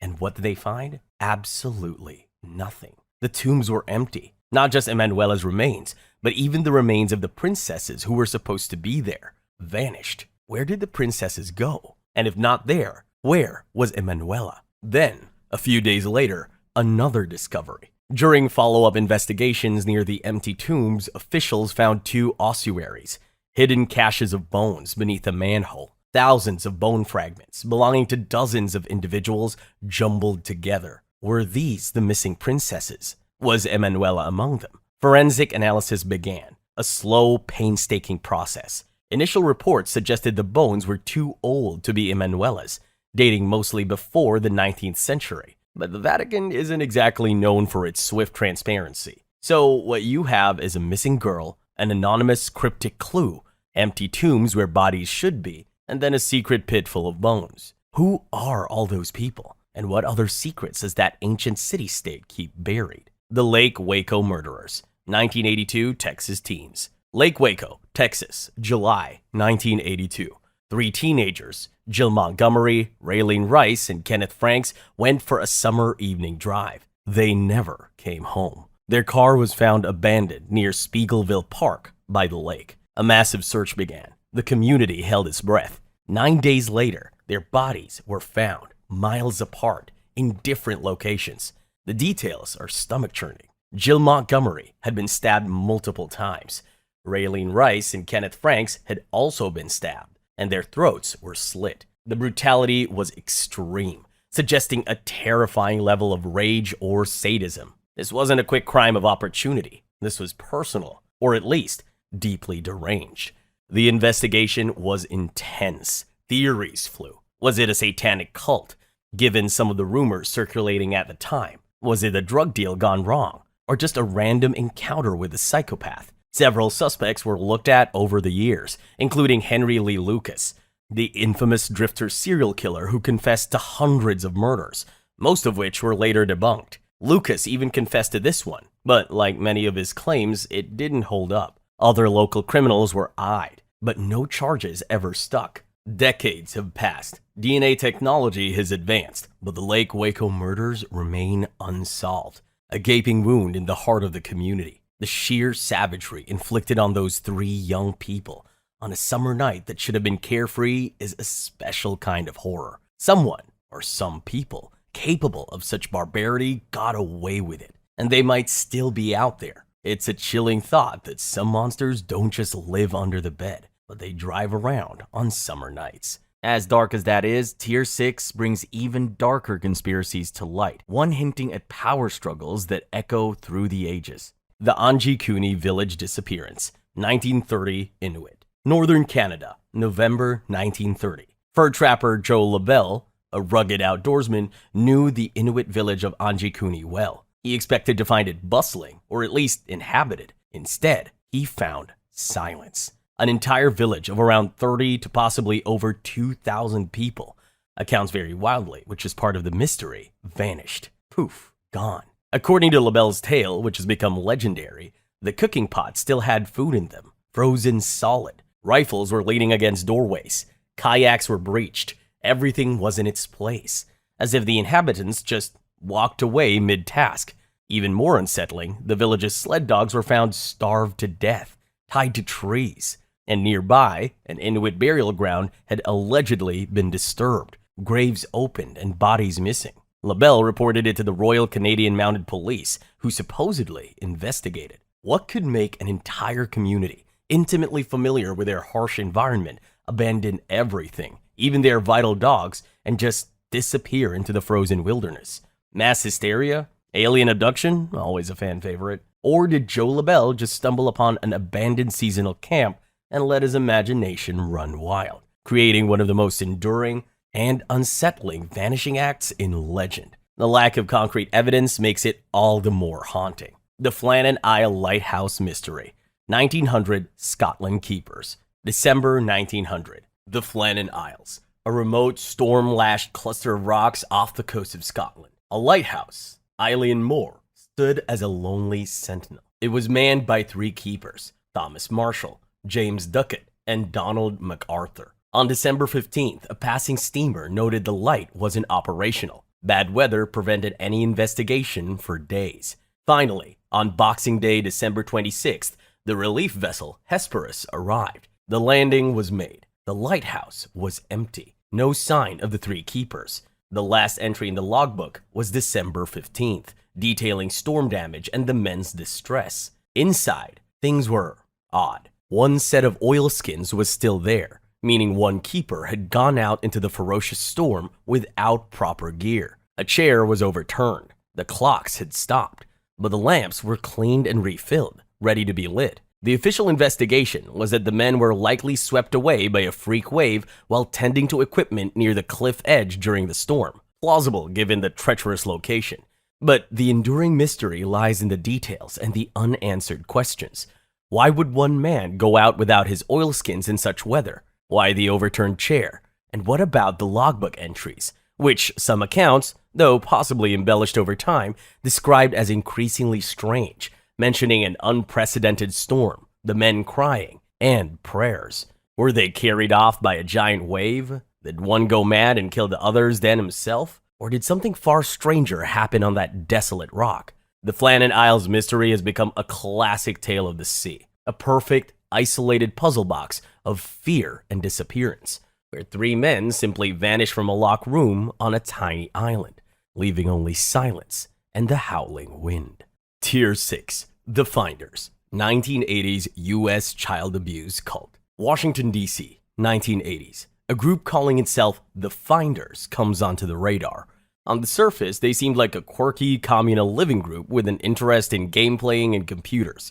But beneath that veneer, allegations emerged that were utterly sickening. We're talking organized child ritual abuse, international child trafficking, and even connections to intelligence agencies like the CIA. The story broke into wider consciousness in 1987, when two men associated with the Finders were found in a park in Tallahassee, Florida, with 6 children in their van, visibly neglected and malnourished. The men claimed they were taking the children on a field trip. Official investigations by police and customs service followed. What they reportedly found was a cult-like organization with a global network, using sophisticated communication methods and allegedly involved in processing children, a euphemism that could mean anything from indoctrination to far, far worse. A U.S. Customs Service report later leaked detailed bizarre rituals, claims of occult practices, and evidence suggesting the children were being used in some kind of intelligence gathering or even CP. The report also mentioned that the Finders seemed to have an uncanny ability to avoid serious prosecution, with investigations often being stymied or shut down. Some sources allege that the group was a CIA front, or at least protected by elements within the intelligence community. Was the Finders a dangerous cult engaged in horrific child exploitation with high-level protection? Or a misunderstood fringe group targeted by a moral panic? Most official inquiries concluded with little action, citing insufficient evidence for the more extreme claims. But the chilling allegations, the declassified, though disputed documents, and the first-hand accounts from some involved paint a deeply disturbing picture. The Franklin Scandal, alleged political child abuse ring. Nebraska, late 1980s. Allegations began to surface of a widespread child trafficking and abuse ring involving prominent politicians, businessmen, and even law enforcement officials, centered around a man named Lawrence E. King Jr., a high-ranking Republican and former credit union executive. This became known as the Franklin Scandal, named after the Franklin Community Federal Credit Union that King headed, which collapsed amidst accusation of fraud and embezzlement, funds from which were allegedly used to finance the abuse network. The allegations were horrific. Children from troubled backgrounds, some from foster care, were allegedly procured, drugged, and subjected to ritual abuse, sometimes at parties attended by powerful individuals. Some accusers claim these activities took place in various locations, including King's properties and even, allegedly, a locations linked to Offutt Air Force Base. There were whispers of satanic ritual elements, mind control, and even snuff films. A grand jury investigated. King was convicted of financial crimes and some charges related to child abuse, but the wider conspiracy allegations, particularly those involving high-profile political figures, were largely dismissed by authorities as unsubstantiated or part of a satanic panic gripping the nation at the time. Key witnesses recanted their testimonies, some under duress, they later claimed. Journalists investigating the case reported intimidation and stonewalling. Was the Franklin scandal a monstrous child abuse network protected by powerful people, as some investigators and accusers passionately maintain? Or was it a tragic example of how legitimate concerns about child abuse can be distorted by rumor, unreliable testimony, and political agendas? The truth is buried under layers of conflicting accounts, recanted statements, and official dismissals. But the sheer darkness of the allegations and the lingering questions about who knew what make it one of the most disturbing and politically charged unsolved mysteries of its kind. MI6 Spy in a Bag Mystery. Agent found in padlocked bag. London, August 2010. Gareth Williams, a 31-year-old mathematician and codebreaker on secondment to MI6, Britain's Foreign Intelligence Service from GCHQ, Britain's NSA, fails to show up for work. Police are called to his Pimlico flat. What they find is the most impossible, bizarre, and unsettling death scenes imaginable. Williams's naked, decomposing body was found zipped and padlocked inside a large North Face duffel bag, which was itself placed in the bathtub of his flat. The keys to the padlock were inside the bag, with his body. The heating in the flat must have been turned up high, accelerating decomposition. There were no signs of forced entry, no fingerprints, no DNA other than Williams were found on the bag, the padlock, or the bathtub. How the hell did he get in there, zip it up, and padlock it from the inside? MI6 was predictably tight-lipped. Theories abounded. Was it a sex game gone horrifically wrong? Some kind of elaborate bondage or claustrophilia experiment? Williams reportedly had an interest in escapology and had visited bondage websites. Or was he assassinated by foreign agents, perhaps Russian, given his sensitive work? Or even by his own side, if he knew too much or was considered a risk? The police investigation struggled to determine if it was murder or a highly improbable accident. An initial inquest ruled unlawful killing and criticized MI6 for failing to report Williams missing sooner and for withholding information. However, a later police review concluded his death was probably an accident. How do you accidentally padlock yourself into a bag in your own bathtub with the keys inside? The Atacama humanoid. Chile's Atacama Desert, one of the driest places on Earth. Good for preserving things. Really good. In 2003, a tiny mummified skeleton, just 6 inches long, was found there, wrapped in white cloth. It was dubbed Atta, and it looked weird. Really weird. Elongated skull, sloping eye sockets, fewer ribs than normal. Naturally, the UFO crowd went nuts. An alien. Proof. The pictures went viral. Here was a perfectly preserved miniature extraterrestrial. For years, Atta was a paranormal celebrity. Documentaries were made. Speculation ran rampant. Was it a miscarried fetus, a primate, or something genuinely not of this world? The proportions were just off. Then, in 2018, Stanford University researchers did a full genomic analysis. The result? Atta was human, a female fetus, likely stillborn or dying shortly after birth, who suffered from a host of severe genetic mutations related to dwarfism, scoliosis, and bone development. A tragic medical anomaly, not an alien ambassador. The fewer ribs was due to incomplete skeletal development. The elongated head? Probably a birth defect or cranial deformation. Science ruining everyone's fun again. But the Atacama Desert holds more than just Atta. It's famous for the Chinchorro mummies, some of the oldest deliberately mummified human remains in the world, dating back thousands of years before the Egyptians got in on the act. These aren't accidental desiccations. These were complex, intentional mummifications, often involving removing organs, stuffing the bodies with plants and clay, and painting them. Some were children, even fetuses, given elaborate treatment. So while Atta might not be an alien, she's part of a much larger, very real, and deeply ancient tradition of preserving the dead in one of Earth's most extreme environments. The desert keeps its secrets, and sometimes those secrets are just heartbreakingly human, however strange they might appear. Tier 1. The Mainstream. Zodiac Killer. Imagine this. You're a teenager in 1969. You're sitting in your car with your girlfriend at a quiet, dark place called a lover's lane. The radio is playing soft music. You're laughing. Everything feels peaceful. But then, headlights behind you. A man walks towards your car. Then bang! That's what happened on one cold December night on Lake Herman Road. A shadowy man appeared from the dark and attacked two teenagers. They never made it home. Clearly, the Zodiac wasn't interested in letting people enjoy date night. In the late 1960s, Northern California was not prepared for what came next. A strange killer showed up and gave himself a name, Zodiac. But this was not a normal killer. This man turned murder into a game. He mostly went after couples sitting alone in cars at night. One second they were talking and smiling, and the next was gunshots. In another story, at Lake Berryessa, a young couple was having a picnic. Suddenly, a man in a black hood and a creepy symbol on his chest walked toward them and tied them with rope. Then he stabbed them again and again. The man survived and later told the police what the attacker looked like. But killing people wasn't enough for the Zodiac. He wanted attention. So he started sending letters to newspapers. These weren't normal letters. They had strange symbols as puzzles called ciphers. He laughed at the police and ended each letter with a scary crosshair symbol. One of his ciphers got cracked in 1969. It said, "I like killing people because it is so much fun. It is more fun than killing wild animals because man is the most dangerous animal of all." Yes, he said that. He thought hunting people was more fun than hunting animals. Police had clues, sketches, ciphers, handwriting samples, you name it.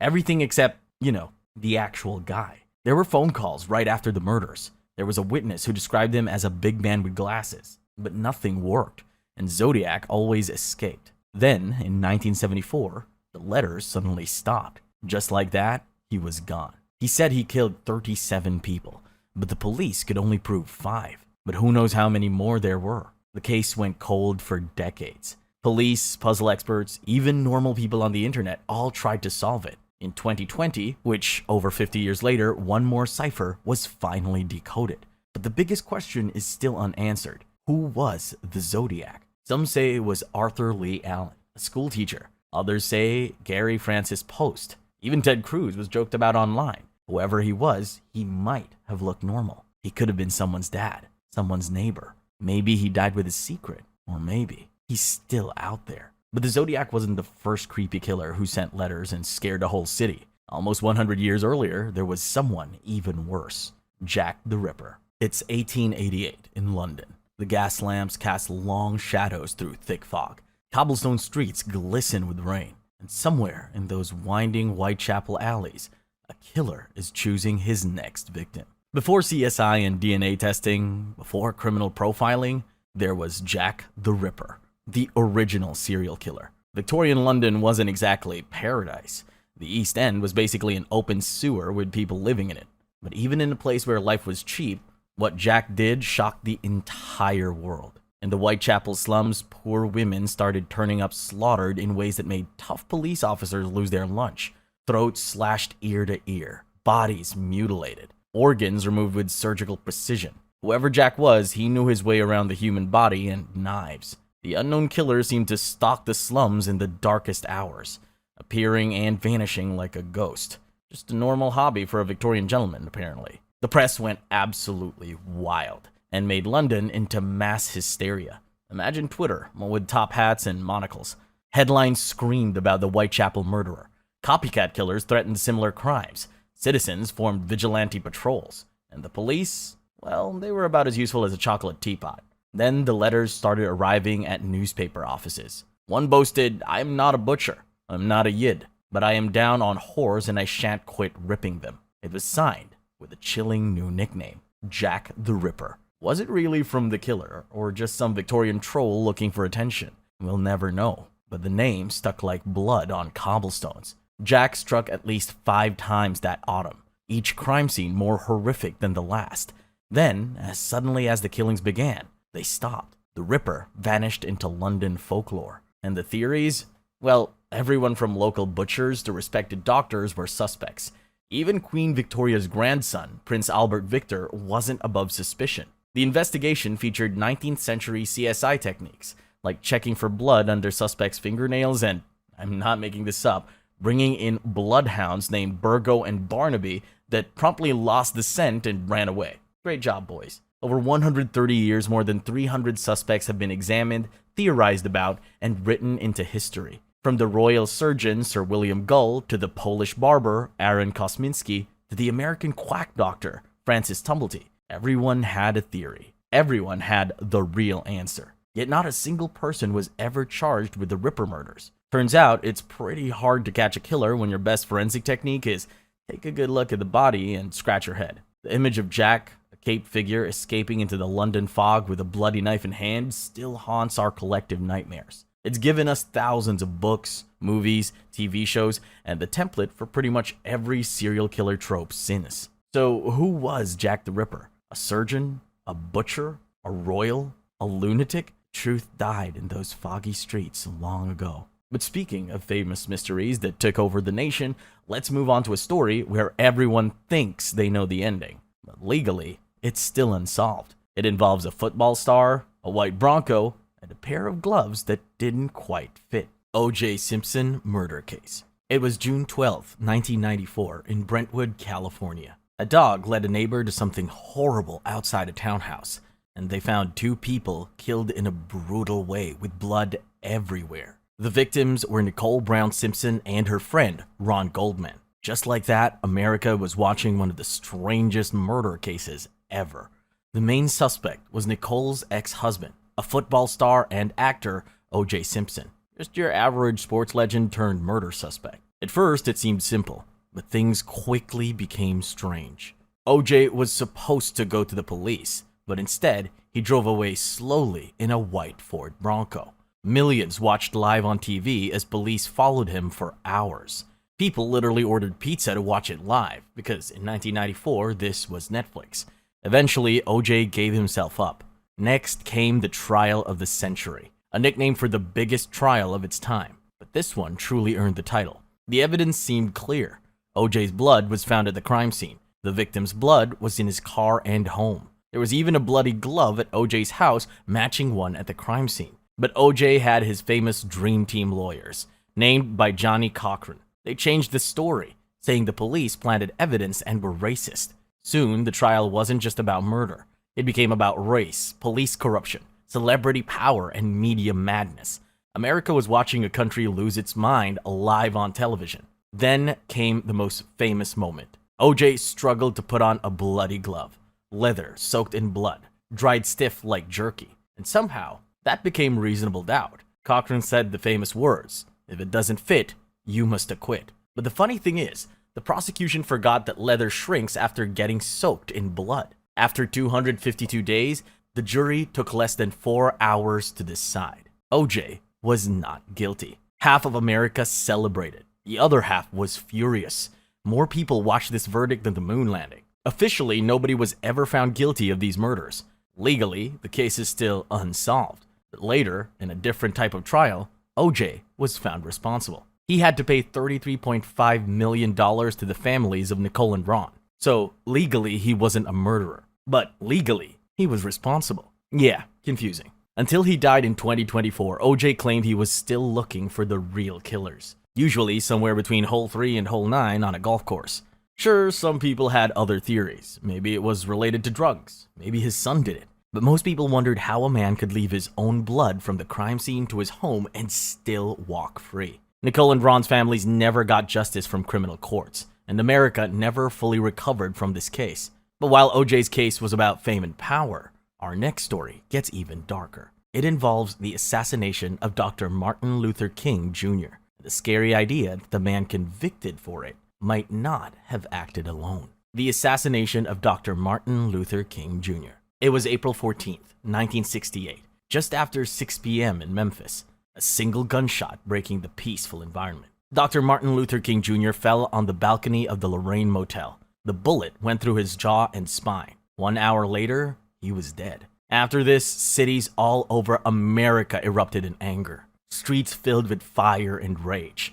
Police quickly began searching for a man named James Earl Ray. They caught Ray 2 months later at Heathrow Airport in London. He had a fake Canadian passport and nowhere left to run. Just like that, the case was closed. Neatly. Suspiciously neatly. As if someone wanted it solved too fast. At first, Ray admitted he killed Dr. King. But just 3 days later, he changed his mind. He said he was innocent. He claimed someone else set him up. And here's why people started asking questions. James Earl Ray wasn't exactly a secret agent. He once botched a gas station robbery. Now we're supposed to believe he escaped prison traveled internationally, got a fake passport, and killed one of America's most protected leaders. It just didn't make sense. The official story says Ray shot Dr. King from a bathroom window across the street, but Ray said he was working for another man, someone called Raul. He claimed Raul framed him, and Ray wasn't the only one suspicious. Dr. King's own family thought something was wrong. His wife, Coretta Scott King, openly said Ray wasn't the killer. King's son even visited Ray in prison and told him directly, "I don't believe you killed my father." In 1997, the King family took their doubts to court, but not against Ray because he was already in prison. Instead, they sued a restaurant owner named Lloyd Jowers, and Jowers said he helped plan King's murder but wasn't alone. He said the Memphis police, the mafia, and even the US government were involved. The case went to court, and after only 3 hours, a jury came back and said it wasn't just Ray. They said it was a conspiracy, and the US government was part of it. Think about that. A real jury, not a conspiracy blogger online, officially said that the government was involved in killing Dr. King. The Justice Department looked into it and said they couldn't find any proof. But for a lot of people, especially King's own family, we found nothing sounded more like we're not looking. Dr. King wasn't only fighting for civil rights by that time. He was against the Vietnam War. He was about to start a huge movement to demand better lives for poor Americans. He wasn't just challenging the government, he was about to shake the whole system. James Earl Ray died in prison in 1998 while still claiming innocence. The fingerprints, rifle, and evidence still point to him. But was he really the shooter, or just a scapegoat? Nobody knows for sure. The truth is hidden somewhere, in secret files, quiet conversations, and graves nobody wants to disturb. But if this story disturbs you, just wait. Next, we'll talk about a man who hijacked a plane, stole $200,000, jumped out into the darkness, and disappeared forever. The legend of D.B. Cooper is next. D.B. Cooper. It was November 24th, 1971, the night before Thanksgiving. A man wearing a dark suit and sunglasses got on a plane, Northwest Flight 305 in Portland. He looked like just another businessman heading to Seattle. He ordered a bourbon and soda, smoked a cigarette, and seemed calm. Just another boring flight. But then he passed a note to a flight attendant. She barely looked at it, thinking it was his phone number or something. He leaned closer and quietly said, "Miss, you'd better read that note. I have a bomb." The note asked for $200,000 in cash and 4 parachutes, and a friendly reminder about the bomb in his briefcase. Just a typical Wednesday request. He called himself Dan Cooper. He was polite and relaxed, like hijacking planes was totally normal. When the plane landed in Seattle, Cooper got exactly what he asked for: the money, parachutes, and he released all the passengers. But he kept the flight crew on board. Then he gave new instructions: fly south toward Mexico. He told them to fly low and slow. Somewhere over the forests of the Pacific Northwest, in the middle of a heavy storm, Cooper opened the plane's rear door and jumped out. He jumped into freezing rain, strong winds, and deep wilderness, wearing just his business suit, a raincoat, and regular shoes. No special gear, no helmet. Just a man holding a briefcase full of cash. After that, nothing. He disappeared completely. The FBI started a huge search. They checked thousands of suspects, searched miles of forest, but found nothing. D.B. Cooper had vanished completely. In fact, the only clue ever found was in 1980, when a young boy dug up some old $20 bills near the Columbia River. It was part of the ransom money, but no parachute, no briefcase, no bomb. Nothing else was found. Experts later guessed that the bomb was probably fake. But did Cooper survive? The FBI didn't think so. They said nobody could survive jumping into freezing rain and thick forest dressed like an office worker. It was like trying complicated surgery after watching a short video online. Impossible. But the fact that nobody found his body keeps the mystery alive. More than 1,000 people have been named as possible suspects over the years. Some thought Cooper was a former soldier or airline employee. Others said he was a skilled criminal. One popular theory was about a man named Robert Rackstraw, a former military parachutist. Another was Kenneth Christensen, a former airline worker who might have confessed before dying. And in 2020, 2 people even said it was their father, Richard McCoy Jr., who hijacked another plane months after Cooper vanished. In 2016, the FBI officially closed the case. Today, D.B. Cooper's case is the only unsolved airplane hijacking in U.S. history. Cooper became legend, a modern Robin Hood who stole a fortune, hurt no one, and disappeared forever. But if you think a man vanishing into the night is scary, wait until you hear about our next story. It's about a young woman found cut in half, posed like a terrible artwork, and with a smile carved onto her face. The Black Dahlia. It was a cold morning in Los Angeles, January 1947. A mother was walking with her child when she saw something strange in an empty field. At first, she thought it was just a mannequin lying in the grass. But it wasn't a mannequin. It was the body of a young woman, cut neatly in half at the waist. She had no blood left in her body, and someone had washed her clean. The body was carefully posed, like someone wanted everyone to see it. The two halves were placed apart, her arms stretched above her head and legs spread wide. But the worst part was her mouth. It had been cut open from ear to ear. This wasn't just murder. This was a message. It was meant to shock people. The woman was a 22-year-old Elizabeth Short. She had come to Hollywood dreaming of becoming an actress. With her pale skin, black hair, and dark clothes, locals called her the Black Dahlia. Police quickly realized Elizabeth wasn't killed where she was found. There was no blood on the ground. The killer took time to torture and clean her body, then placed it openly in a busy neighborhood, wanting the whole city to see. And the city did see. Newspapers went wild. Every horrible detail was front-page news. Soon, Los Angeles was obsessed. Police got thousands of tips. Over 150 people even falsely confessed. Apparently, claiming to be a killer was popular in 1940s LA. Detectives investigated Elizabeth's life carefully. She often traveled, dated many men, and struggled to succeed in Hollywood. Some tried to blame her lifestyle, as if she deserved it, but really, she was just a young woman chasing her dreams, until she met a monster. What caught investigators' attention was how cleanly her body was cut. No hacking, no mistakes. Her organs were untouched. The killer clearly knew anatomy. This pointed toward doctors, surgeons, or even butchers. More than 500 suspects appeared over the years.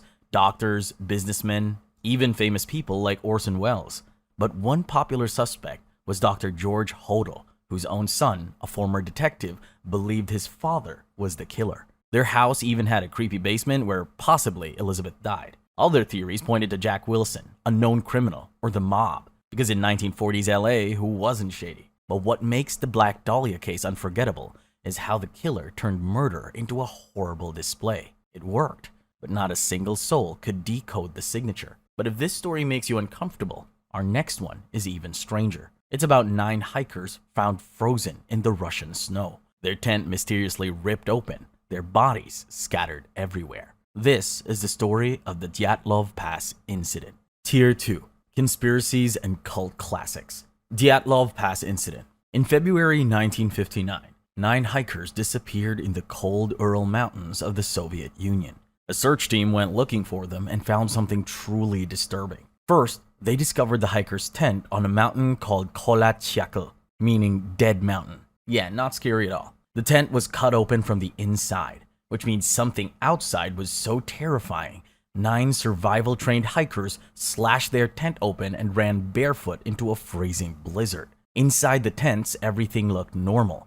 Clothes, shoes, food, even dinner half prepared. Whatever happened made them prefer freezing to death over staying safe inside. Searchers followed footprints from the tent. A mile away, under a big cedar tree, they found 2 hikers, Yuri Doroshenko and Yuri Krivonishenko. Both wore only underwear, with burned hands and signs they'd tried climbing the tree, and they made a small fire nearby. Soon, 3 more bodies appeared between the tent and the tree. Igor Dyatlov, Zinaida Kolmogorova, and Rustem Slobodin. They died from cold, but Rustem had a fractured skull. But 4 hikers were still missing. 2 months later, searchers finally found them under thick snow nearby. These 4 had even stranger injuries. Nikolai had a crushed skull. Alexander had strange head wounds. But the worst were Lyudmila Dubinina and Semyon Zolotaryov.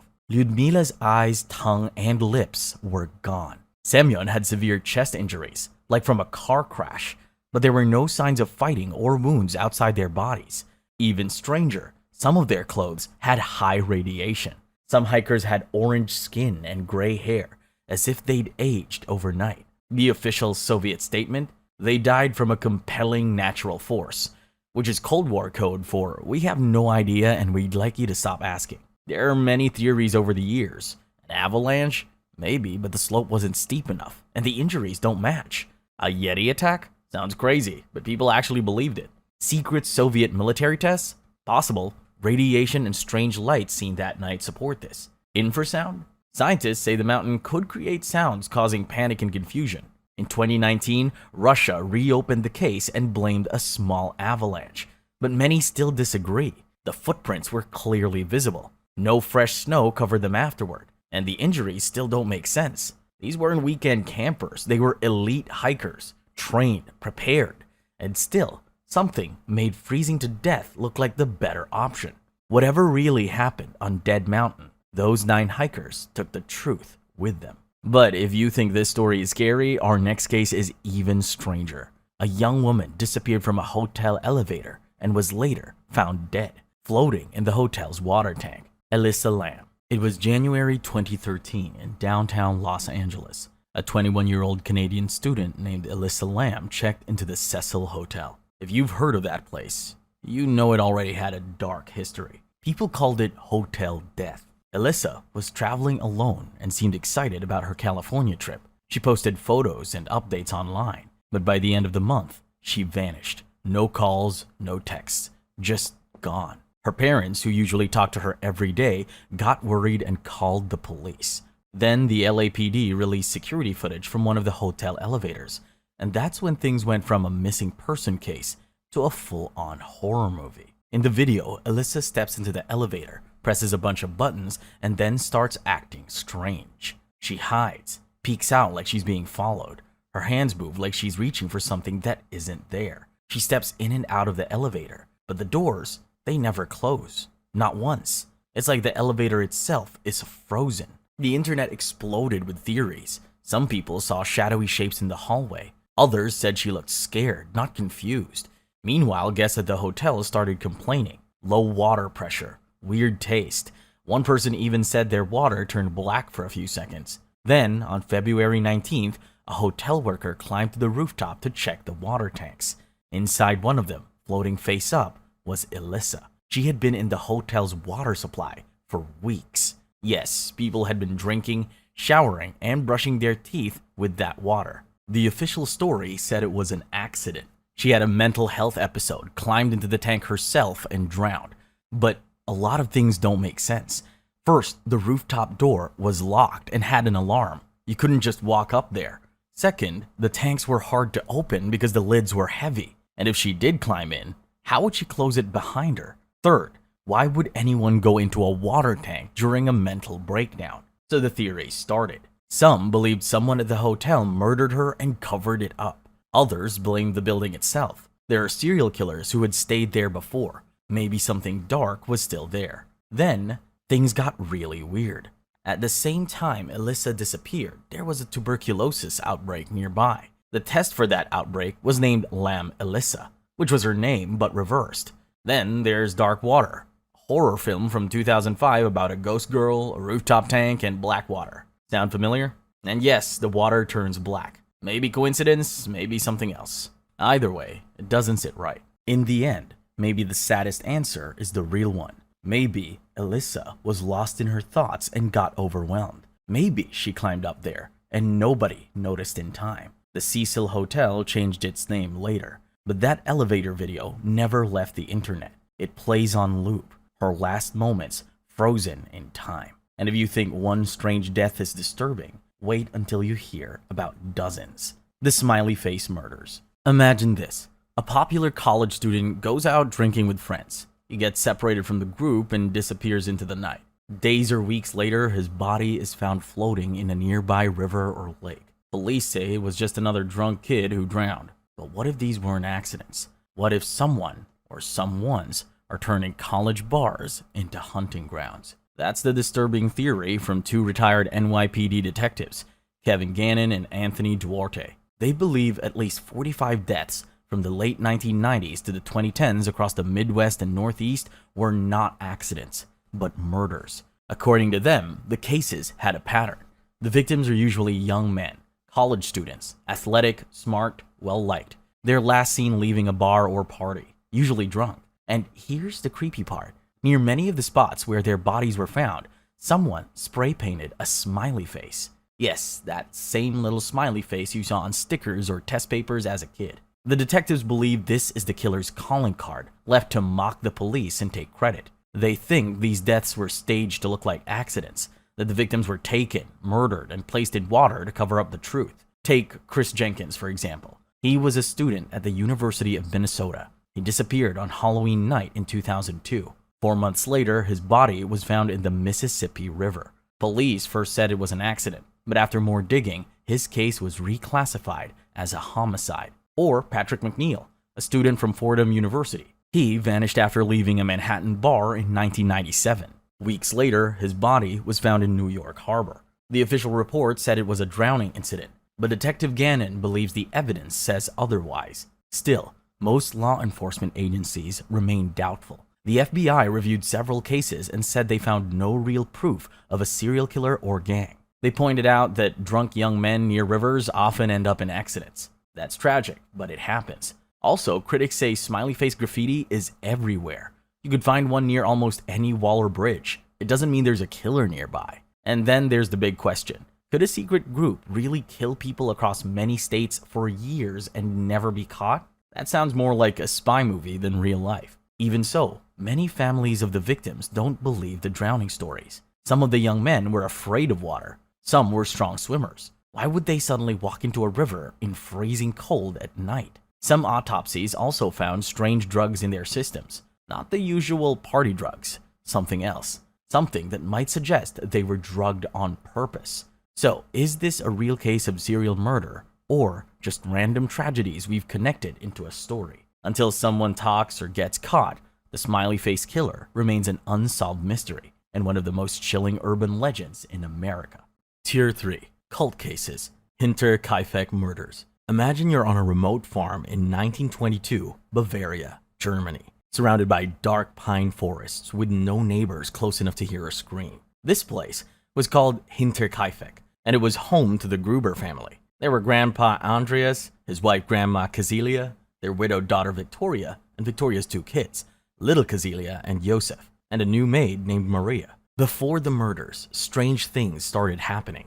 Andreas told neighbors he saw footprints in fresh snow coming out of the woods and leading to the house. But there were no prints going back, like someone walked in and stayed. He also heard strange noises in the attic, like footsteps at night. A newspaper showed up on the porch that no one in the family had bought, and their house keys started to go missing. The previous maid had quit months earlier. She believed the house was haunted. Maria, the new maid, arrived on March 31.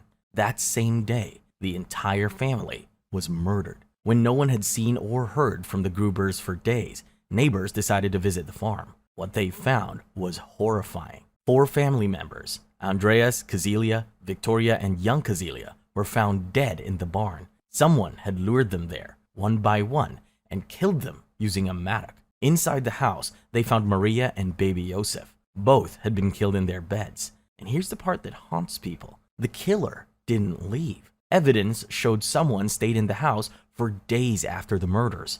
They fed the cows, ate food from the kitchen, even lit fires in the fireplace. Smoke had been seen rising from the chimney after the family was already dead. Whoever did this lived in the house with 6 dead bodies, like it was normal. Police questioned many people, but never solved the case. One theory said it was a jealous neighbor, angry over rumors that Andreas had an inappropriate relationship with Victoria. Many believed little Josef was their child. Others thought it might be a robber, but nothing valuable was taken. Some said it could have been a wandering serial killer, though that was rare in 1920s Germany. The crime was so shocking that the farmhouse was later torn down, as if the town wanted to erase the memory completely. So the next time you hear a strange noise above you, or notice something small go missing, just remember the Gruber family, and maybe double check your attic before it's too late. But if you think that's disturbing, wait until you hear about the next case. 2 elderly people found dead in their home, resting on the top of their own fridge.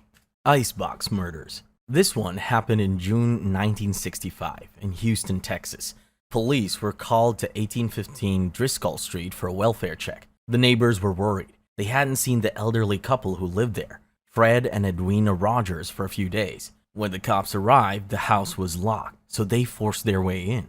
At first, everything looked normal. The house was clean. No blood, no signs of a struggle, just a quiet, tidy home. Then one officer, maybe looking for water, opened the fridge. What he found turned this case from weird to a full-on nightmare. Inside the refrigerator were neatly wrapped packages of meat, stacked perfectly, like something from a butcher shop. But when they looked closer, this wasn't beef. It wasn't pork. It was Fred and Edwina. Someone had chopped them up, wrapped the pieces in butcher paper, and placed them in the fridge like leftovers. Their heads were missing. As if that wasn't enough, the killer had flushed the couple's organs down the toilet. How did police know? Because the organs clogged the pipes. Yes, seriously, this wasn't murder. This was surgical. The bodies had been cut apart with care and skill. Clean, organized, almost professional. An autopsy showed Fred was beaten with a hammer, and Edwina had been shot in the head. After that, the killer took time to clean, cut, and carefully store everything. Here's the strange part. There was no forced entry, no robbery. Money and valuables were untouched. This wasn't about theft. It was personal, and all eyes turned to their 43-year-old son, Charles Rogers. Charles was unusual. He was a quiet, unemployed geophysicist who lived in the same house, but he barely spoke to his parents. He would leave notes under his bedroom door instead of talking. By the time police got there, Charles was gone. Inside his room, they found blood spatters and a blood-stained saw. It looked like someone had tried to clean it, but not very well. It seemed obvious. Charles killed his parents, chopped them up, and disappeared. But even with a big manhunt, Charles Rogers was never found. In 1975, he was declared legally dead, but that only made things weirder. One theory said Charles was involved in the JFK assassination and killed his parents because they knew too much. Because in Cold War America, if something's weird and unsolved, someone always has to drag JFK into it. It's a rule. Most likely, it was years of family problems. Fred was said to be abusive, so it was likely Charles spent years stuck in that house, and one day, he snapped. If he somehow survived, Charles would be close to 90 today, but most people think he's long gone, either by suicide or living under a fake identity somewhere far away. Technically, the case is still open, but unofficially, everyone thinks Charles did it. And if that story was disturbing, just wait, because next up, a Catholic priest vanishes, leaving behind a bloody car and a twisted coat hanger. The case of Father John Kerrigan is next, and it's seriously strange. Father John Kerrigan. It's summer, 1984, in Ronan, Montana, a tiny, quiet town inside the Flathead Indian Reservation, and not the kind of place where people just disappear. But that's exactly what happened. Father John Kerrigan had only been in town for 2 weeks, working at Sacred Heart Parish. One evening, he left the church to grab dinner at a local restaurant. Totally normal. After that, he drove into the night around 11 p.m., and then he never came back. The next day, police found his car abandoned outside of town. Inside the car was blood, a lot of it, smeared on the seats, dashboard, steering wheel, everywhere. It was clear something terrible had happened to Father Kerrigan, but then things got strange. Near the car, along the side of the highway, police found his personal items, but not thrown, arranged. His bloody clothes were folded neatly. His wallet and keys were placed nearby, almost like someone was leaving a message, or setting up a scene no one could understand. A week later, more of his things were found in a town nearby, still bloody. This time, it was his wallet again, plus a twisted coat hanger left behind a restaurant. Nobody could explain the hanger. No one even wanted to guess. Meanwhile, there was still no body. At first, some people wondered, did Father Kerrigan run away and start a new life? But the blood told a different story. Tests confirmed it was his blood. There was too much of it for him to survive, so that theory was out. Then came the bigger question. Why would someone hurt a priest? That's when the theories started. Some people looked at the church. Kerrigan had been moved between churches often, and that was seen as a red flag. Back then, it was not that big of a scandal because it was before the Catholic abuse scandals went public. But even in 1984, some people felt something was off. Others thought it might be a serial killer who targeted priests. Because 2 years earlier, another priest, Father Reynaldo Rivera, was murdered in New Mexico. He'd gone out to help someone and was never seen alive again. And it had too many similarities. A remote place and a Catholic victim. Another priest vanished. So the police quietly looked into it. Could it be the same person? If so, the motive was still a mystery. Revenge, hatred, or something even darker. The media even called the suspect the Catholic killer for a short time, but after no more priests disappeared, the name faded. In 1988, Father Kerrigan was declared legally dead, but the case is still open. And speaking of vanishing, our next story doesn't involve just one person, it's a whole family. The Jamesons set out to look at land in rural Oklahoma and were never seen alive again. And what they left behind? Well, that's next. And it's weird. Jameson family deaths. October 2009. The Jameson family, Bobby, Sherilyn, and their 6-year-old daughter, Madison, got into their truck for a short trip into the San Bois Mountains in Oklahoma. They were looking at land they wanted to buy for a fresh start. It should have been simple. Instead, it became one of America's strangest mysteries. Days later, their truck was found abandoned on a dirt road, and inside the truck, things made no sense. Their wallets, IDs, phones, and Sherilyn's purse were still there. Even their dog was found inside, nearly starving after days alone. Under the driver's seat was $32,000 in cash. Who leaves that kind of money behind? The truck showed no signs of violence, no blood, no bullet holes, nothing. It looked like the family had just stepped out for a moment and vanished into the forest. Police began a huge search. Helicopters, dogs, teams on horses, but they found nothing. No trace of the family at all. For 4 years, the Jamesons stayed missing, and people began sharing theories. Some thought it was a drug deal gone wrong, but then why was the money left behind? Others pointed out how strangely the family acted on security footage from their home. On the morning they left, Bobby and Sherilyn loaded their truck in complete silence. They looked like zombies, moving slowly, not speaking, not reacting, just loading the car again and again. It was like something else was controlling them. And things got even stranger. Sherilyn had become interested in witchcraft and ghosts. She painted weird messages on a storage container about dead cats and witches. The couple even told their pastor they saw spirits in their home and wanted an exorcism. In November 2013, hunters found human bones deep in the woods, just 3 miles from the truck. The bones belonged to Bobby, Sherilyn, and little Madison. Finally, the family was found, but their bodies were so decomposed that police couldn't figure out how they died. So what happened? Did they get lost and die from the cold? If so, why leave their truck filled with supplies and money? Were they murdered? By whom? And again, why leave behind $32,000? Did the family choose suicide? That still doesn't explain why they wandered so far away. Or was something supernatural involved? As Sherilyn feared, the strange security footage of them acting like robots still haunts everyone who sees it. People call the Jameson case the new American Gothic. All we know for sure is this: something led the Jamesons deep into these woods, and whatever it wasn't friendly. But if you think a family disappearing in the woods is scary, wait until you hear about the Axemen of New Orleans. Tier 4. The Axemen of New Orleans. It's 1918 in New Orleans. World War I is ending, but another kind of terror is just beginning. Late at night, someone starts breaking into homes, mostly in Italian neighborhoods. The killer's method is always the same: quietly chisel open the back door, slip inside, grab the homeowner's axe, and attack them while they sleep. This was the Axemen of New Orleans. His first victims were Italian grocer Joseph Maggio and his wife, Catherine. On May 23, 1918, their bodies were discovered with their heads nearly split open. Strangely, the killer had even washed the axe in their sink before leaving. Over the next year and a half, the Axemen struck at least 12 times, killing 6 people and badly injuring others. Almost all the victims were Italian grocers or their families. Why Italians? Why grocers? No one knew. But the real terror began when the killer sent a letter to the local newspaper in March 1919. In the letter, he declared, "They have never caught me, and they never will. I'm not human. I'm a spirit and a demon from the hottest hell." Yeah, not exactly comforting words. He also announced a plan. On the night of March 19, he'd strike again. But there was a twist. There was a way to survive. Every person whose home is playing jazz music will be safe. Yes, seriously. The supposed demon from hell liked jazz.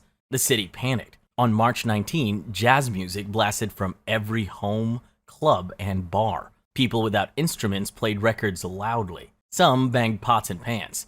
Everyone joined this weird citywide jazz party. And guess what? No one was killed that night. The Axeman, happy with all the music, and kept his word. But the murders continued a few months later. Then suddenly, nothing. The killings stopped in October 1919, and the Axeman was never seen again. There are many theories. Some thought the mafia was responsible, attacking grocers who refused to pay protection money. Others genuinely believed something supernatural was at work. The killer's strange letters certainly helped fuel that idea. One popular suspect was Joseph Mumfre. In 1921, a widow of one Axeman victim shot and killed Mumfre in Los Angeles, claiming he was the killer. But evidence linking him to the crimes was weak at best. Today, nobody knows who the Axeman was.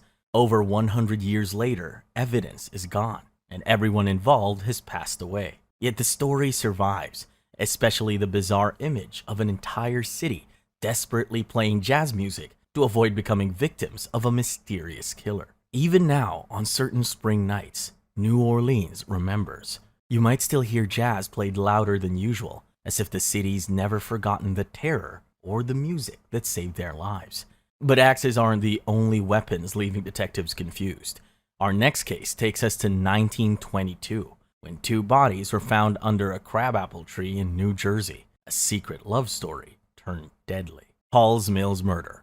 It's a quiet path near New Brunswick, New Jersey, a peaceful little place called DeRussey's Lane. A couple is out walking when they see something strange under the crabapple tree. What they find is horrible. Two bodies lying side by side, a man and a woman. The woman's throat is cut ear to ear, so clean it looks like a surgeon did it, and the man was shot in the head. Around them were torn up love letters scattered like creepy confetti. It was a message. The victims were Reverend Edward Hall and Eleanor Mills.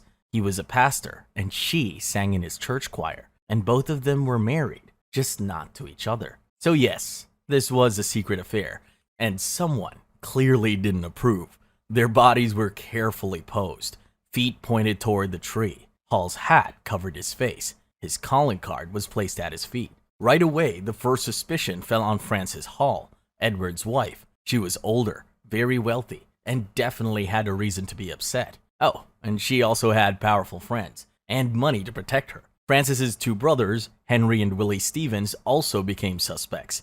Willie, in particular, had mental health issues, and that didn't help his case. But the investigation was a total disaster. The crime scene was between two countries, and neither police department knew who was in charge. While they argued, the public treated the site like a tourist stop. People walked through it, picked up clues, even posed for photos. One man was photographed holding Reverend Hall's calling card like a prize. This was not exactly a professional investigation. It took 4 years before anyone was even charged. By then, the press had turned it into a full-blown media circus. The 1926 trial of Frances Hall and her brothers became one of America's first big trials of the century. Every newspaper had a different take. Frances was either a cold-blooded killer or a woman betrayed by her husband. And then the most weird witness was the pig woman. Her real name was Jane Gibson, a local pig farmer. She claimed she saw the murders while riding her mule near the scene. She was sick with cancer and testified from a hospital bed they wheeled into the courtroom. But under pressure, her story kept changing. Each time she answered questions, the details changed, so the jury didn't believe her. In the end, Frances Hall and her brothers were found not guilty. The people in the courtroom cheered, but outside, many were angry. They believed money and power had brought them freedom. No one else was ever charged, and the theories never stopped. Was it Eleanor's husband, a jealous choir member, a stranger passing through? We may never know. The crabapple tree is long gone, but the mystery of the preacher and the choir singer still haunt New Jersey. Cindy Song. It was Halloween night, 2001, in State College, Pennsylvania. A typical college town full of costumes, music, and partying. One of its students, Cindy Song, went out with friends. She wore a full Playboy bunny outfit with bunny ears, fluffy tail, false eyelashes, the whole look. Photos show her smiling, dancing, and having fun. But by morning, she was gone. Cindy stayed out with her friends until almost 4 a.m. They dropped her off at her apartment, and she waved goodbye and walked to the door. But that little wave was the last time anyone saw her. When Cindy didn't show up for class, her friends got worried and called the police. Officers went to her apartment, and what they found inside was strange. Her phone and backpack were on the counter. Her false eyelashes were there too, like she'd just taken them off after a long night. But her keys, wallet, and part of her costume were missing. There were no signs of a break-in, no struggle. The door was locked. It looked like she had stepped outside for a minute and vanished. After that, the police started a full search. They questioned her friends, checked security cameras, used tracking dogs. Still nothing. No bank activity, no phone records, no signs of Cindy. Then there was a possible clue. A witness in Philadelphia, about 3 hours from her apartment, claimed they saw a young Asian woman who looked like Cindy. She seemed scared and was with a man who looked dangerous.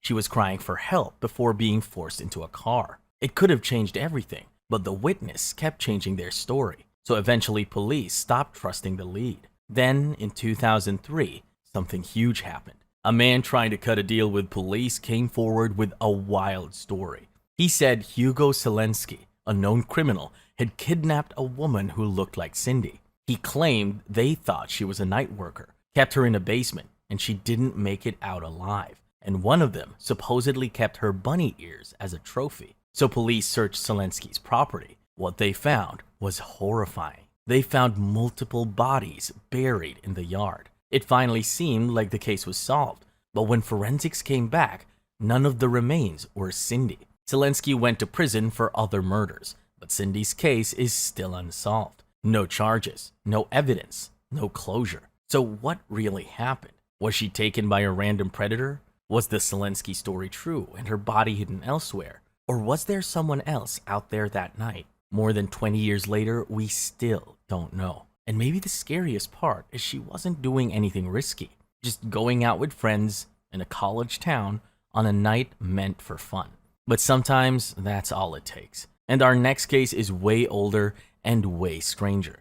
A man dies alone, brutally beaten, locked in a room. Yeah, this one gets real weird. Room 1046. Okay, so it's January 2nd, 1935, in downtown Kansas, Missouri. The Great Depression is still wrecking everyone's lives. A man walks into the President Hotel and asks for a room. Not just any room, though. He specifically wants one that faces the inside of the building. Kinda weird, right? He says his name is Roland T. Owen and from Los Angeles. And get this, the only things he's carrying are a comb and a toothbrush. That's it. But it's the Depression, and the hotel isn't about to turn down someone actually willing to pay. So, whatever. They hand him a key to room 1046 on the 10th floor. And that's when things start getting seriously off. Over the next couple of days, the hotel staff start noticing weird stuff. Owen keeps his room crazy dark, with blinds drawn and one tiny lamp on. When the maid comes by to clean, he's like, "Don't bother, my friend's still asleep." Except there's no friend.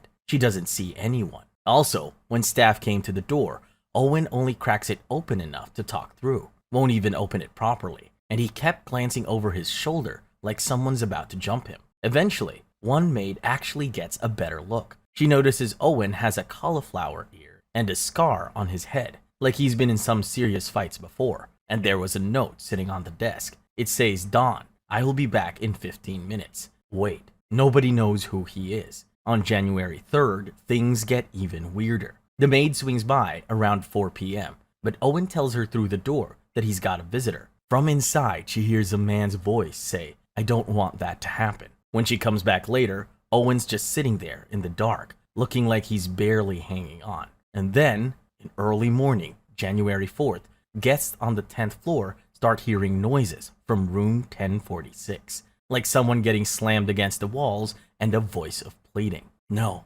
don't. Then it all goes quiet. Around 7 a.m., the hotel switchboard gets a call from room 1046. Someone asks, "Where is Dawn?" "I'm looking for Dawn." Then the line goes dead. At that point, the front desk sends a bellhop to check it out. He knocks, and a weird voice says, "Come in." Problem is, the door was locked. So Pike uses his passkey, and what he finds inside, straight up nightmare fuel. Owen's sprawled out and naked on the bed, blood everywhere. He's been stabbed, beaten, and his throat is splashed. The walls are splattered with blood. The floors, the bed. Somehow, Owen's still barely alive. When the police get there and ask who did this to him, he mumbles, "Nobody. I fell against the bathtub." Before they can get anything else out of him, Owen slips into a coma, and he dies a few hours later in the hospital. And honestly, this is where the story spirals into straight chaos. Police tear apart room 1046 looking for clues. There's no clothes, no weapon, nothing normal. All they find is the weird note to Dawn, a hairpin, a safety pin, and an unopened bottle of diluted sulfuric acid. That's it. And when they try to figure out who Roland T. Owen even is, he doesn't exist. No ID, no matches. They plaster his photo all over newspapers, hoping people who know him come forward, but nobody does. Then it gets even stranger. A bartender comes forward and says he saw a guy matching Owen's description a few days earlier, and apparently the guy mentioned getting into trouble back in Los Angeles. Plus, another hotel across town says a dude matching Owen had stayed there too, under a different name. Oh, and an elevator operator says he saw a commercial woman, basically code for a night worker, visit room 1046 the night Owen got attacked. She wasn't alone either. There was a man with her. So yeah, layers on layers of mystery. Eventually, with no ID and no family, they buried Owen, or whoever he was, in a pauper's grave. But then, a year later, someone anonymously sends money to the funeral home so they could give him a real burial. They also sent a note. It just said, "Love forever, Louise." Who's Louise? No idea. Finally, in 1936, his real identity comes out. Turns out the dead man was Artemus Ogletree, a 17-year-old who had run away from his home in Birmingham, Alabama. His family recognized the cauliflower ear and scar from newspaper photos, but instead of answers, it just made things worse. Because after Artemus died, his mom kept getting letters, supposedly from Artemus, talking about him working on ships, traveling to Europe, going to Cairo. It was obviously fake, somebody pretending to be him to keep her from asking questions. To this day, nobody knows what really happened. Mob job? Secret lover? Shadowy Dawn with a vendetta? Your guess is as good as ours. Nearly 90 years later, the President Hotel is still there, but room 1046 has been renumbered. And if you thought that was unsettling, wait till you hear about what happened to Zygmunt Adamski. Because next up, it's not just about murder anymore. We're talking alien abduction. Tier 5. Dead ends and decade-old nightmares. Zygmunt Adamski. It's June 6, 1980, in a small mining village called Tingley in West Yorkshire, England. A coal miner named Zygmunt Adamski tells his wife he's going out to grab a few groceries. A simple trip. He's done it many times before. This time, he never comes back. So his wife calls the police, and a search begins. They check everywhere, but nothing.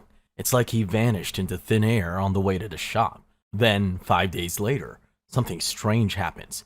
A worker named Trevor Parker is doing his job at a coal yard in Todmorden, a town 20 miles away. He notices something strange on top of a 12-foot-high coal pile. At first, he thinks it's a mannequin, but it's not. It's Zygmunt Adamski, and he's dead. That's when things get really weird. Zygmunt is dressed, but not properly. He's wearing a suit, but his shirt is missing. His shoes are tied wrong. His jacket is buttoned oddly, like someone else dressed him in a hurry. His wallet and watch are gone. And what made it double weird was the coal pile. It was completely undisturbed.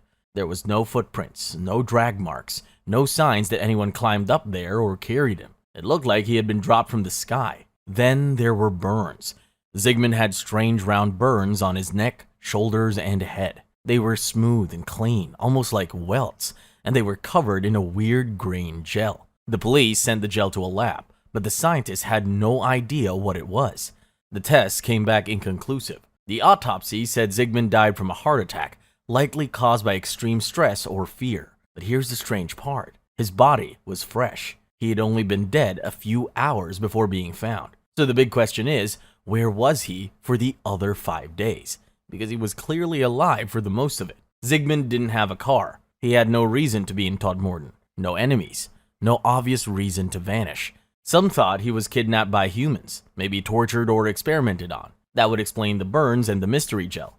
Others thought he might have seen something he shouldn't have, and someone silenced him. Then things got even stranger. One of the officers who worked the case, Alan Godfrey, claimed later that year he had a UFO encounter. He said he was unconscious and woke up with marks on his body. So naturally, people started connecting the dots. What if he was abducted by aliens? Maybe they experimented on him and dropped him back, but something went wrong. It sounds wild, but nothing else made sense either. Even the coroner admitted it was the strangest case he'd ever seen. He still wrote heart attack on the death certificate, but everyone knew something else had happened.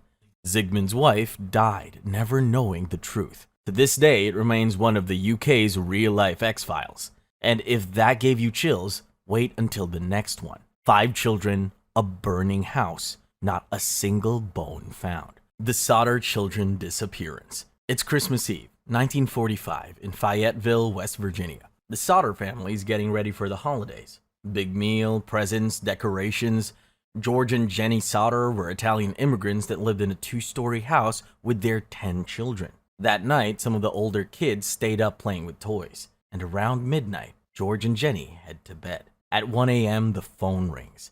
Jenny answered it in a half-asleep state. A strange woman is on the line, asking for someone Jenny doesn't know. But after Jenny answered it, the woman laughs weirdly and hangs up. Creepy, but Jenny brushes it off and goes back to sleep. 30 minutes later, she wakes up again. This time because she smells smoke. The house is on fire.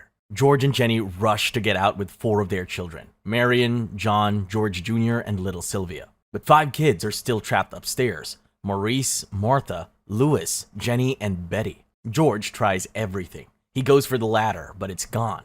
Later, they find it thrown far down a hill. He tries to start his trucks to climb the 2nd floor, but both are mysteriously dead, even though they worked earlier that day. They call the fire department, but it's chaos. The fire chief can't be reached, and the truck doesn't arrive until the next morning. By sunrise, the Sodder house is nothing but ashes. Officials say the 5 children probably burned to death. They tell the family there would be nothing left to find. But that's not what happened. Even in the worst house fires, there will be bones left, but not a single bone, tooth, or trace of a body. Jenny isn't convinced. She even burns chicken bones in the fireplace to test what would happen to her kids.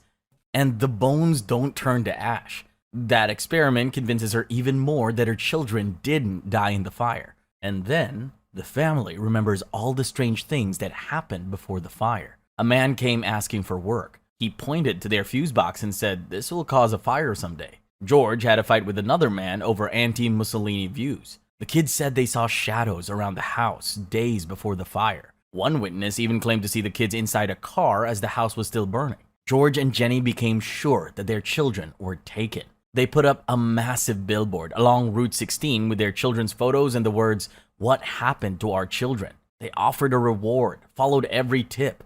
George even traveled across states chasing leads. Then, nearly 20 years later, Jenny received a photo in the mail with no return address. The boy in the photo looked just like Louis, now grown up. At the back read, "Louis Sodder, I love my brother Frankie, Illil Boys, A90132 or 35. So they hired a private investigator, but they vanished too. George died in 1969 and Jenny in 1989. Neither got answers. To this day, no one knows what happened to those 5 children. Paula Jean Weldon. It's December 1, 1946, in Bennington, Vermont. An 18-year-old college student named Paula Jean Weldon finishes her shift at the Bennington College Dining Hall. She changes into a bright red parka, puts on some walking clothes, and tells her roommates she's going for a short hike on the long trail nearby. It's cold, but not dangerous.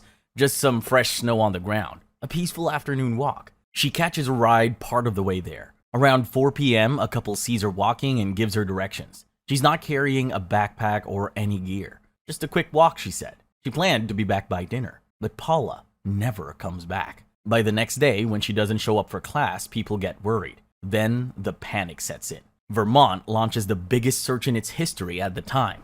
Soldiers, local police, students, even bloodhounds all join the effort. They search for her for weeks, but they find nothing. No coat, no tracks, no clues. It's like she walked into the woods and just disappeared. So the theories start flying. Some say Paula ran away to start a new life, but her parents don't believe it. She left behind her paycheck. She wasn't carrying money. No relationship drama, no arguments, no reason to leave. Others think maybe something bad happened. Maybe she crossed paths with a stranger on the trail. A local man even bragged in a bar that he knew where she was buried. so the police brought him in. He got scared and took it back. Another dead end.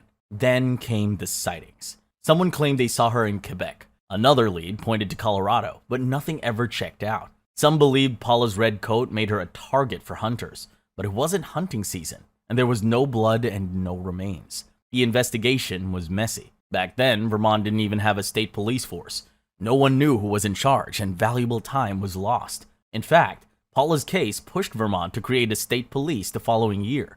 So, in a strange way, that's part of her legacy. But here's what's really chilling. Paula wasn't the only one who disappeared in that area. Between 1945 and 1950, 5 people vanished in the same region. An old man vanished after stepping off a bus. A skilled hunter disappeared without a trace. 2 others simply never returned from the woods. People started calling it the Bennington Triangle, Vermont's version of the Bermuda Triangle. Some blamed the land itself, like old legends, cursed mountains, weird vortexes that swallow people whole. Others pointed to natural dangers like unmarked cliffs, hidden caves, or even strange wind patterns. But nothing explains how 5 people could vanish without a trace. And if she chose to walk into the woods, Charles Morgan didn't choose anything. He vanished and came back terrified, and soon after was found dead with a $2 bill and a coded message. That's next. Tier 6. Obscure, obsessive, and possibly forgotten. Charles Morgan. So, this is Chuck Morgan's story in Tucson, Arizona, 1977. He was 39, ran an escrow company, had a wife and kids, until one day in March when he just disappeared. His family panicked. 3 days later, Chuck stumbles back home in a state that defies explanation. His hands are bound with plastic cuffs.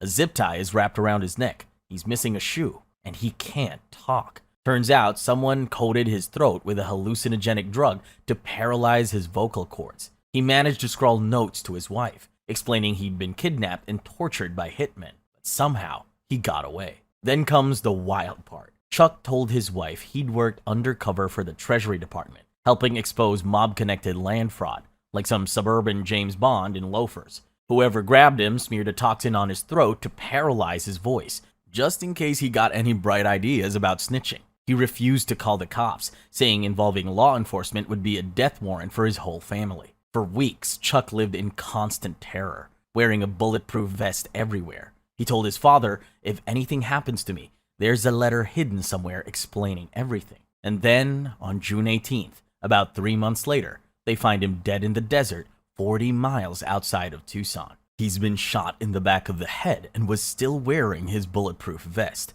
His own gun was nearby the crime scene and unfired. But here's what made it weird. There was a $2 bill covered with cryptic code slipped inside his underwear. 7 Spanish names and a crude map pointing to the Mormon temple in Salt Lake City. On the back, the signers of the Declaration of Independence are numbered 1 to 7, with Ecclesiastes 12 scribbled in margin and arrows to the serial numbers 1 and 8. Ecclesiastes chapter 12 verses 1 to 8 talks about dust returning to earth and the spirit to God. Deep stuff. There are sunglasses in his car that weren't his, and around the time he died, his wife got a call from a Green Eyes who claimed to be with Chuck in his final moments and said he left a letter for the authorities. No letter ever surfaced, unless that $2 bill was the letter. Local cops wrote it off as suicide, some bizarre theory about Chuck tying a string to the trigger and shooting himself in the back of the head. Almost nobody bought it. Everything pointed to a professional hit. Rumors flew that Chuck's escrow work had him tangled up in money laundering for organized crime or land fraud schemes. The FBI supposedly had eyes on him before he died. Years later, someone claimed a hitman was paid $25,000 to kill him, though that never got confirmed. The $2 bill code never cracked. Were those map clues to a final expose? Was Chuck an informant gone rogue, or just in too deep to climb out? We'll probably never know. His death stays unsolved. Part government conspiracy thriller, part mob hit, and all mystery. Chuck Morgan took his secrets to the grave, leaving behind a stunned wife and kids, and one of Arizona's most baffling crime scenes.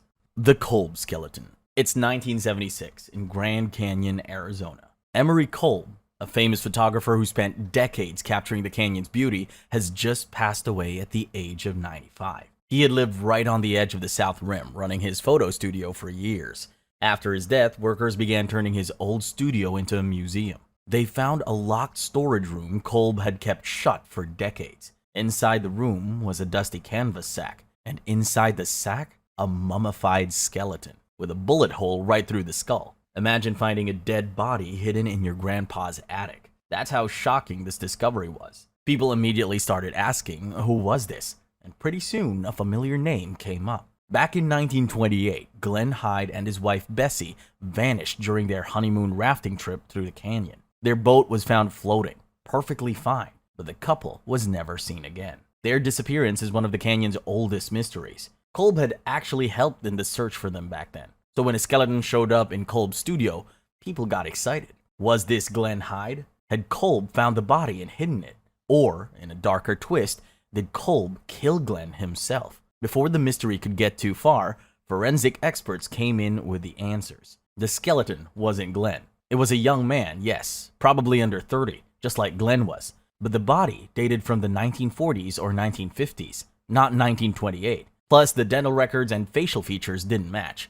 So the mystery just got stranger. If it wasn't Glenn, who was it? One theory is that Kolb, who once served as a reserve deputy, may have found the body while exploring the canyon. Maybe he brought it back to keep it safe from animals and weather. But then, for some reason, he never told anyone. Others believe something darker. Maybe the man was a drifter or worker who died near Kolb's home. Maybe it was a murder or an accident Kolb didn't want to explain. If it was a suicide, why lock the body in a hidden room? And the biggest question, why did Kolb stay silent? Even in his 90s, giving daily tours of the studio, smiling for cameras, never once did he say, by the way, there's a skeleton behind that wall. He took that secret to his grave. The Grand Canyon is full of hidden tragedies, missing hikers, lost explorers. But this mystery was literally found inside a legend's home. And yet, it raised more questions than answers. Today, the Kolb skeleton sits in a medical examiner's office. No name, no case solved.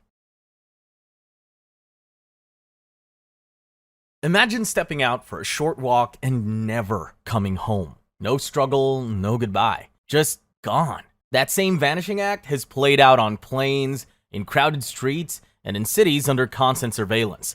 Each case leaves behind fragments. A car, a shoe, a phone still ringing but never an answer. This is the Unsolved Disappearances Iceberg. Tier 1. Amelia Earhart. This is Amelia Earhart, standing next to her shiny Lockheed Electra. She's a legend in the aviation world, the first woman to fly solo across the Atlantic. But on July 2, 1937, she went bigger, flying around the whole world. She's got her buddy Fred Noonan riding along, and they take off from some little spot in New Guinea. The plan is to land on this tiny island called Howland in the middle of the Pacific. No big deal, right?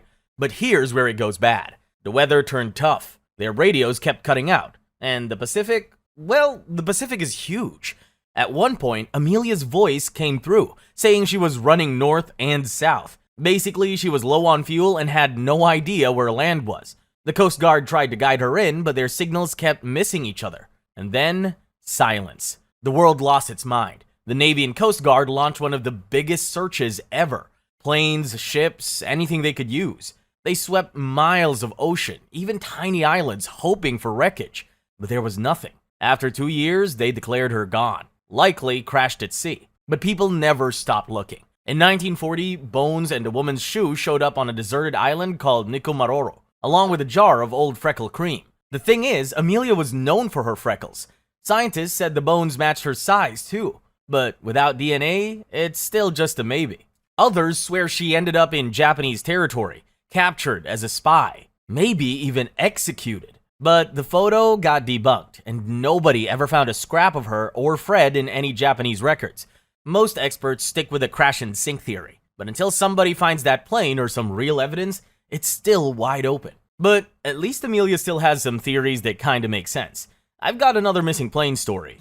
One that's way more famous and way more mysterious than Amelia's. MH370. On March 8, 2014, Malaysia Airlines Flight 370 took off from Kuala Lumpur headed for Beijing. It was supposed to be a regular overnight flight with 239 people on board. But about 40 minutes in, everything went sideways. The plane's transponder and radios suddenly shut down, which meant civilian radar lost it completely. The military picked up a faint signal for a while, and they saw the jet pull a sharp U-turn, swing back over Malaysia, then head west across the Malacca Strait. So now it wasn't just a technical glitch. Someone had changed the plane's course. After that, the trail went cold, but 6 hours of faint satellite pings suggested the plane kept flying south until it ran out of fuel. That's why investigators said it probably ended up deep in the Indian Ocean, far from anywhere safe to land. The disappearance sparked the most iconic aviation search ever. At first, crews scoured the South China Sea, because that was the original route. But when the satellite data came in, the whole operation shifted thousands of miles west. For 3 years, ships and planes searched an area bigger than Pennsylvania. Still nothing. Then in 2015, there was hope. A wing piece called a flaperon washed up on Reunion Island. The serial number matched MH370, so it confirmed the plane had gone down in the ocean. Over the next year, more pieces appeared in Africa carried by currents, but the main wreck is still missing. So what happened? Well, pick your theory. The most popular idea is pilot suicide. Some investigators think the captain planned it. He had flight simulator at home, and apparently, he'd practiced a weird route into the southern Indian Ocean that matches what happened. It could be a hijacking. 2 people on board had stolen passports, but that led nowhere. They were just trying to get to Europe, and no terrorist group ever claimed responsibility. Then there's the ghost plane theory. Something happened on board. A sudden loss of cabin pressure or a fire. The crew turns the plane around, trying to save everyone, but ends up passing out. The plane just keeps going on autopilot till it runs out of gas. That fits some of the evidence, but it doesn't explain the deliberate course changes or why the communication systems were switched off. Plus, no distress call ever came through. And of course, the internet is full of conspiracy theories. Aliens, cyber hijacking, or even that it was shot down by accident. But the evidence doesn't back any of that up. All the real clues point to a crash in the Indian Ocean. So now we've covered 2 cases of missing planes, but I've got another one. The twist this time is it's not the plane that vanished, it's one of the passengers. Dan Cooper. The day before Thanksgiving, 1971, a man in a suit walks up to the counter in Portland, buys a one-way ticket to Seattle under the name Dan Cooper, and boards with nothing but a briefcase. Just a normal business traveler. Halfway through the short flight, he hands a note to a flight attendant. There's a bomb in his case. He wants $200,000 in cash and 4 parachutes. Just like that, a regular commuter hop turns into a hijacking. What throws everyone off is how calm he is. He's polite. He tells the crew exactly what to do. The plane circles Seattle while the FBI scrambles. When they finally land, Cooper trades 36 passengers for the ransom and parachutes. But he isn't done. He orders the pilots to take off again, heading south at low altitude, with the rear stairs unlocked. And then, on a stormy night over the forests of Washington, Cooper opened the stairs and jumped into the dark with the cash strapped to his body. Just like that, he disappeared. Except back then, the FBI panicked.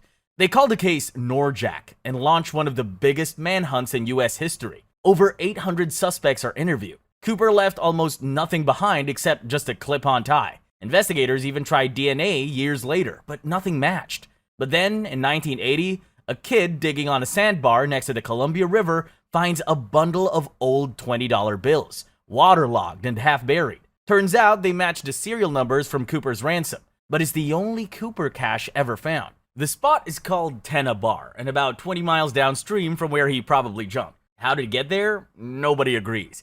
Either it dropped out during the jump, maybe it floated down later, or it was planted. But after that, nothing else is turned up. By 2016, after decades with no answers, the FBI just packs it in and closes the case.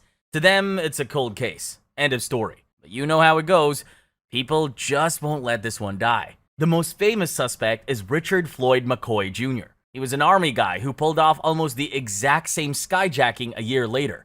Parachute and everything. He was caught, jailed, and killed in a shootout. But his own kids have come forward saying they found an old parachute on his property. The FBI checked it out again as recently as 2024, but there's still no proof McCoy was Cooper. There's even guys who confessed on their deathbeds, like Dwayne Weber, but nothing ever matches up. At this point, Cooper is less of a suspect and more of a myth. Or maybe Dan Cooper was just an Asgardian who lost a dare to his brother.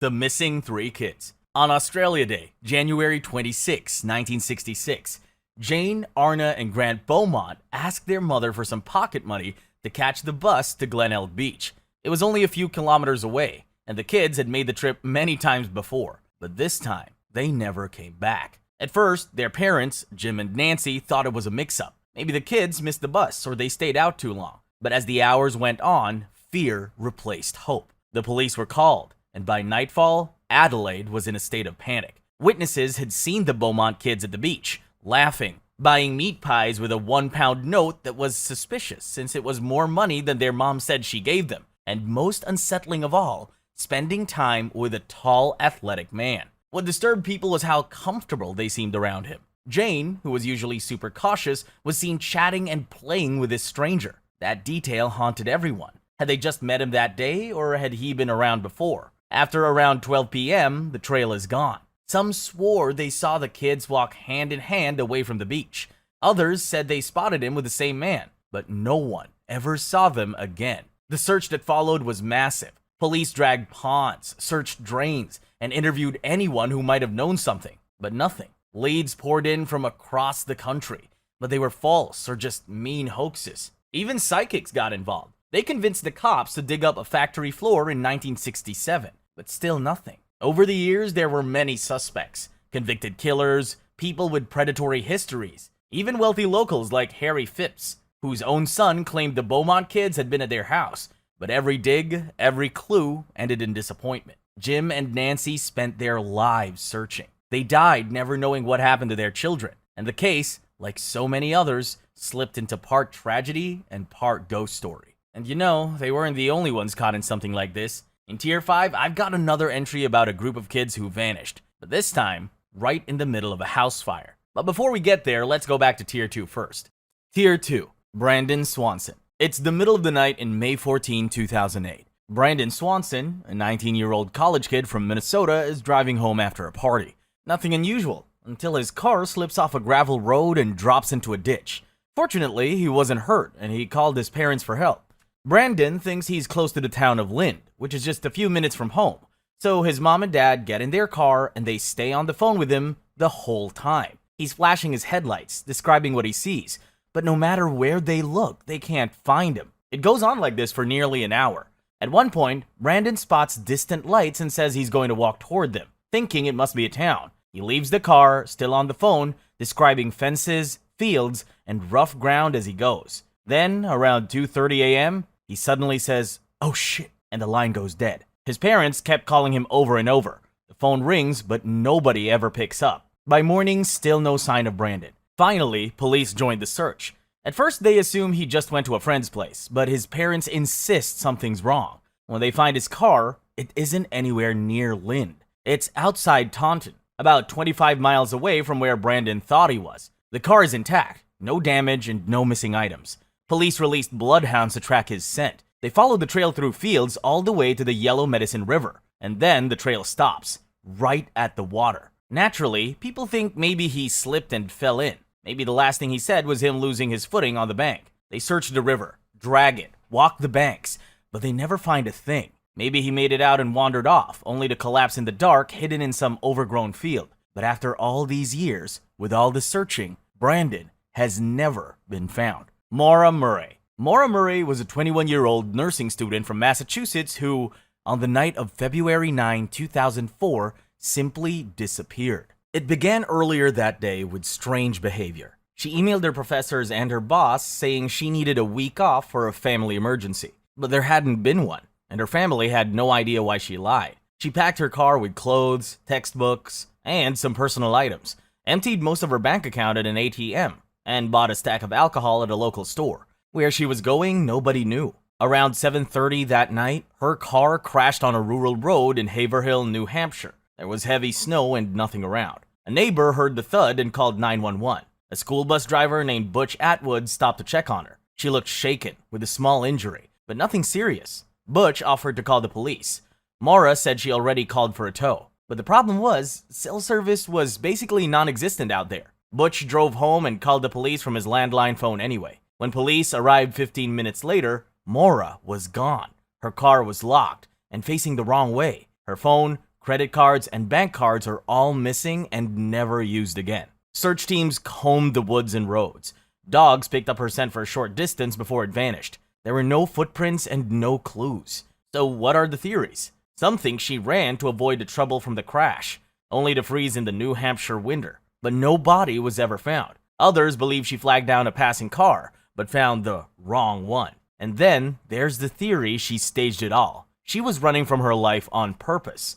2 decades later, it's still a mystery. Lars Matank. In the summer of 2014, 28-year-old Lars Matank took a budget vacation with friends to Golden Sands, Bulgaria. It was supposed to be cheap drinks, sun, and soccer talk, and it was, until a fight broke out over a debate over soccer teams. Lars got punched, left with a ruptured eardrum, and a doctor told him not to fly yet. Take some antibiotics, rest, wait it out. So his friends flew home, and Lars stayed behind. But that's when things turned strange. From his hotel, he began calling his mother in Germany, whispering like someone was listening. He told her there were men following him, begged her to cancel his credit cards, and sent texts asking if his medicine could be messing with his head. For the record, the antibiotic he was prescribed isn't known to cause paranoia. On July 8, Lars headed for Varna Airport with a ticket home. He seemed uneasy but functional. He even stopped by the airport doctor's office, probably for a final check. Then he suddenly snapped. Surveillance footage shows Lars suddenly bolting from the exam room.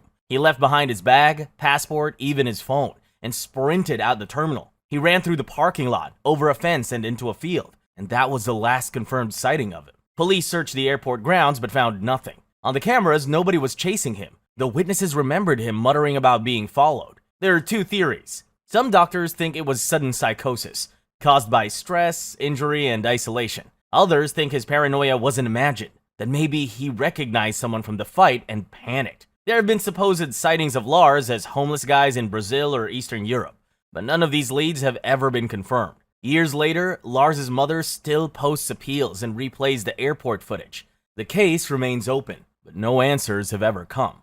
Asha Degree. This one's haunting. On Valentine's Day, 2000, 9-year-old Asha Degree slipped out of her family's home in New Shelby, North Carolina, in the middle of a night storm. There were no signs of trouble at home. Her parents were strict but loving, and Asha was shy, the type of kid who played it safe. But sometime after going to bed around 8 p.m., she quietly left the house, taking her book bag with her. At 2:30 a.m., her dad checked in and she was asleep. By 6:30, when her mom went to wake her, the bed was empty and the front door was unlocked. Neighbors later reported something unsettling. Around 4 a.m., drivers on Highway 18 saw a small girl walking alone in the rain, wearing a backpack. One driver even turned around to check, but the girl ran into the woods. That was the last confirmed sighting of Asha. By sunrise, the search was massive. Volunteers combed the fields and woods.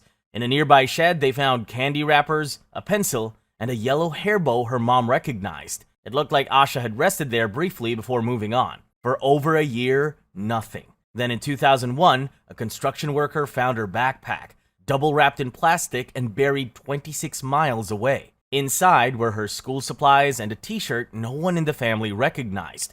Whoever put it there clearly meant to hide it. Cops and the FBI investigated every angle. They looked into whether a book she read inspired her to sneak out for a secret journey. Then they considered if she was running away from home for reasons nobody could pin down. And they also explored the possibility that a driver hit her on the highway and, in a panic, hid her body to cover it up. So what's the most likely answer? She walked away by herself. Somebody out there took her. In 2016, the FBI got a tip about a dark green 1970s Lincoln Continental or Ford Thunderbird. That car possibly picked up Asha along the highway. Still, nobody's been charged, and there's been no real breakthrough.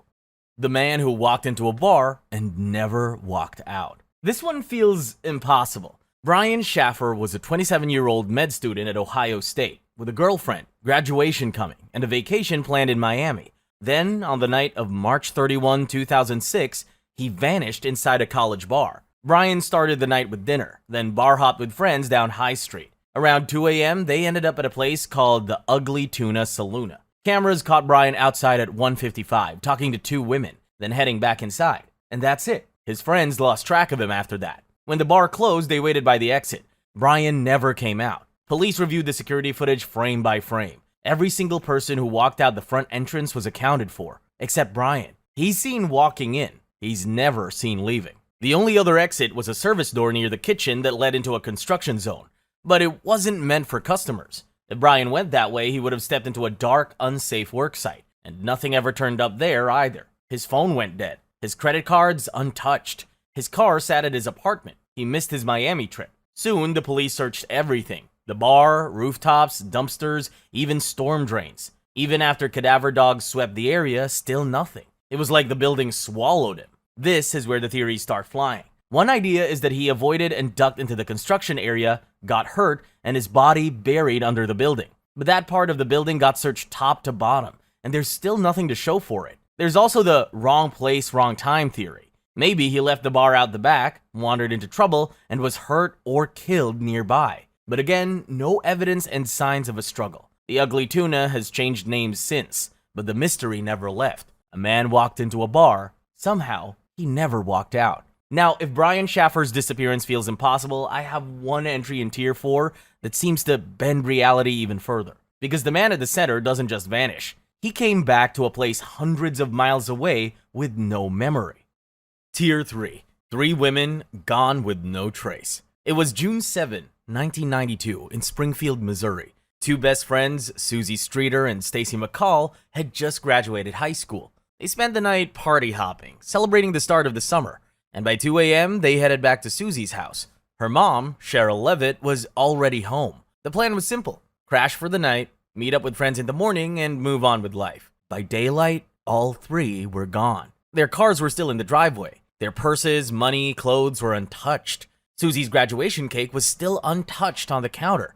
The only odd details were a broken porch light, a cigarette left in an ashtray, the front door unlocked, and the family dog acting nervous. The first people to notice weren't police, but friends. They came over, saw the mess, and started cleaning the mess, like sweeping up glass and tidying up the counters without realizing they were trampling through a potential crime scene. By the time officers arrived, any real evidence might have been erased. Searches began immediately. Police scoured the neighborhood, the woods, followed hundreds of tips, but nothing. At some point that morning, one of their friends got a strange, obscene phone call. She thought it was a prank and deleted it. To this day, nobody knows if it was connected. Here come the theories. Most likely, someone either followed the girls home from the party or someone they knew showed up at the door. The stranger could have tricked them into opening up. If it was someone familiar, nobody was worried until things went sideways. There was talk of a creepy green van spotted nearby, but police never tracked it down. Some even think the women witnessed something illegal and paid the price. Years later, a felon, Robert Craig Cox, claimed he knew the truth, that the women were dead and their bodies were never to be found. He refused to say more. In 2007, radar scans under a local parking garage showed suspicious spots similar to 3 graves, but the police said it wasn't enough to commence a dig. Branson Perry. Branson Perry lived with his dad in the small farm town of Skidmore, Missouri. On April 11, 2001, it was just a normal Wednesday. His dad was coming home from the hospital, so Branson spent the day cleaning the house and yard. A female friend was there helping, and 2 guys were outside working on his car. At some point that afternoon, Branson said he was going to put a pair of jumper cables back in the shed, so he walked outside, and that was the last time anyone ever saw him. After minutes passed and he didn't return, his friends started looking for him. There was no note or sign he left on purpose.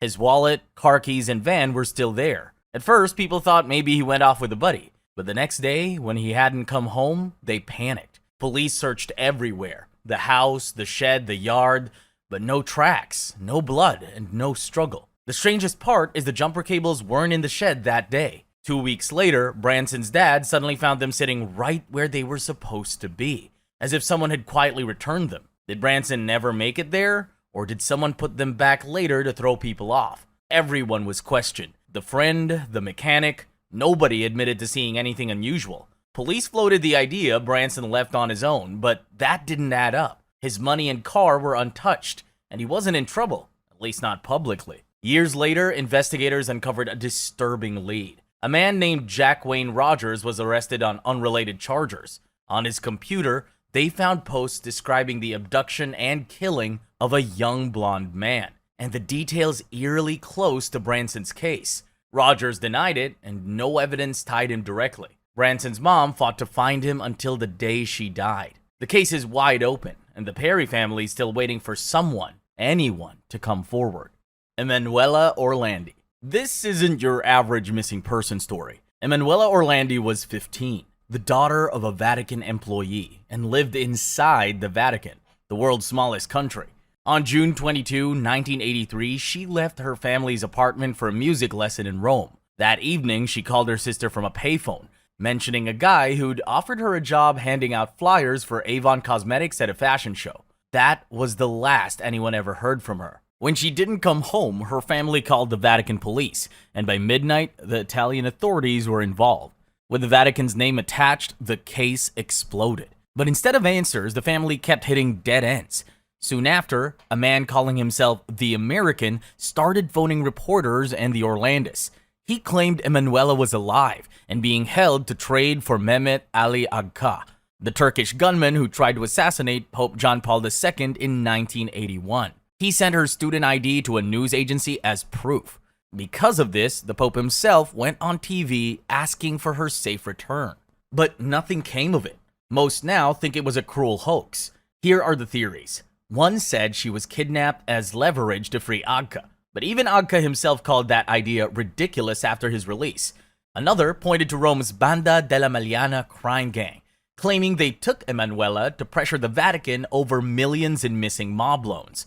The strangest twist from this was that their boss, Enrico de Pedis, was buried in a prestigious church crypt like royalty. In 2012, his tomb was opened after a tip that Emanuela was inside.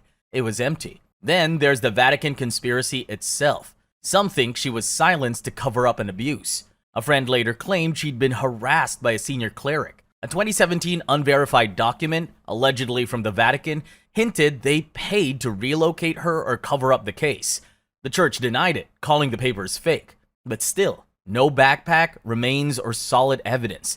Even when 2 Vatican tombs were opened in 2019, they were empty. America's own Dyatlov Pass. In February 1978, 5 friends from Yuba City, California, Ted Weiler, Bill Sterling, Jack Madruga, Jack Hewitt, and Gary Mathias went into a car to catch a college baseball game in Chico. Most had mild intellectual disabilities or mental health conditions, but they lived normal lives. They were the kind of guys who stuck to routines, never stayed out late, and always checked in with their families. That night, they never came home. 4 days later, police found their car. Not on the road back from Chico, but abandoned on a snowy mountain road near Plumas National Forest, miles into the wilderness. It wasn't badly stuck. The keys were missing, but the gas tank was a quarter full. The inside were game programs and candy wrappers, like they'd just step out for a moment. Why drive into the woods in light jackets and sneakers when they had their own Special Olympics basketball tournament the next morning? That's the first mystery. Months later, spring season revealed the disturbing truth. Ted Weiler was found inside a Forest Service trailer almost 20 miles from the car. He'd wrapped himself in blankets but starved by weeks or even months. The confusing part was the trailer was stocked with food and a propane heater, but none of it was used. Over the next few weeks, the searchers found more remains. Jack Madruga and Bill Sturzend were discovered 11.4 miles from the car, likely having died from the cold while trying to hike out. Their bodies had been scavenged by animals. The third one was Jackie Hewitt's. His bones turned up not far from the trailer. But Gary Mathias, arguably the most street smart of the group, was never found at all. Only his shoes were left in the trailer, suggesting he'd worn Ted's boots and tried to go for help. He was never seen again. There are plenty of theories. Did they take a wrong turn and get lost?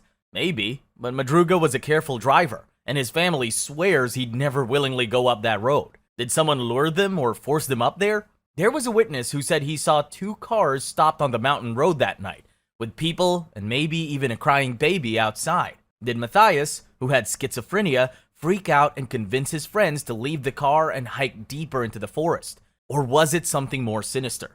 The problem is, there's no evidence for that either. No signs of a struggle, no obvious injuries from an attack. No one can explain why they didn't do more to save themselves, or why they split up in the first place. Decades later, the Yuba County 5 case is still unsolved. Their families were left with nothing but heartache and confusion.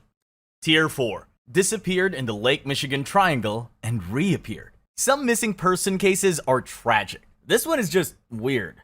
In February 1978, a college student named Stephen Kubacki went skiing near Lake Michigan. He set out alone, just him and his gear. The next day, he was gone. Searchers find his skis and backpack abandoned right on the frozen lake. There's a single set of footprints leading out onto the ice, and then the trail just ends. The only thing beyond was open water. Naturally, everyone assumed he fell in and drowned. His family mourned. Life moved on. 15 months later, Stephen showed up alive. He woke up in a field in Massachusetts, 700 miles from Lake Michigan, wearing clothes that weren't his, carrying a small bag with random items he didn't recognize. He had no idea where he'd been. The last thing he remembered was stepping onto the ice. Suddenly, it was May 1979, and his life was supposed to be over. A passing driver picked him up, and then he called his parents. Imagine that phone call. "Hey, Mom, it's me. No, I'm not dead. I just don't know where I've been." He even had a Wisconsin Marathon t-shirt and maps, like he'd been traveling. He joked later that he felt like he'd been running a lot. The story hit newspapers, then faded when Stephen refused interviews.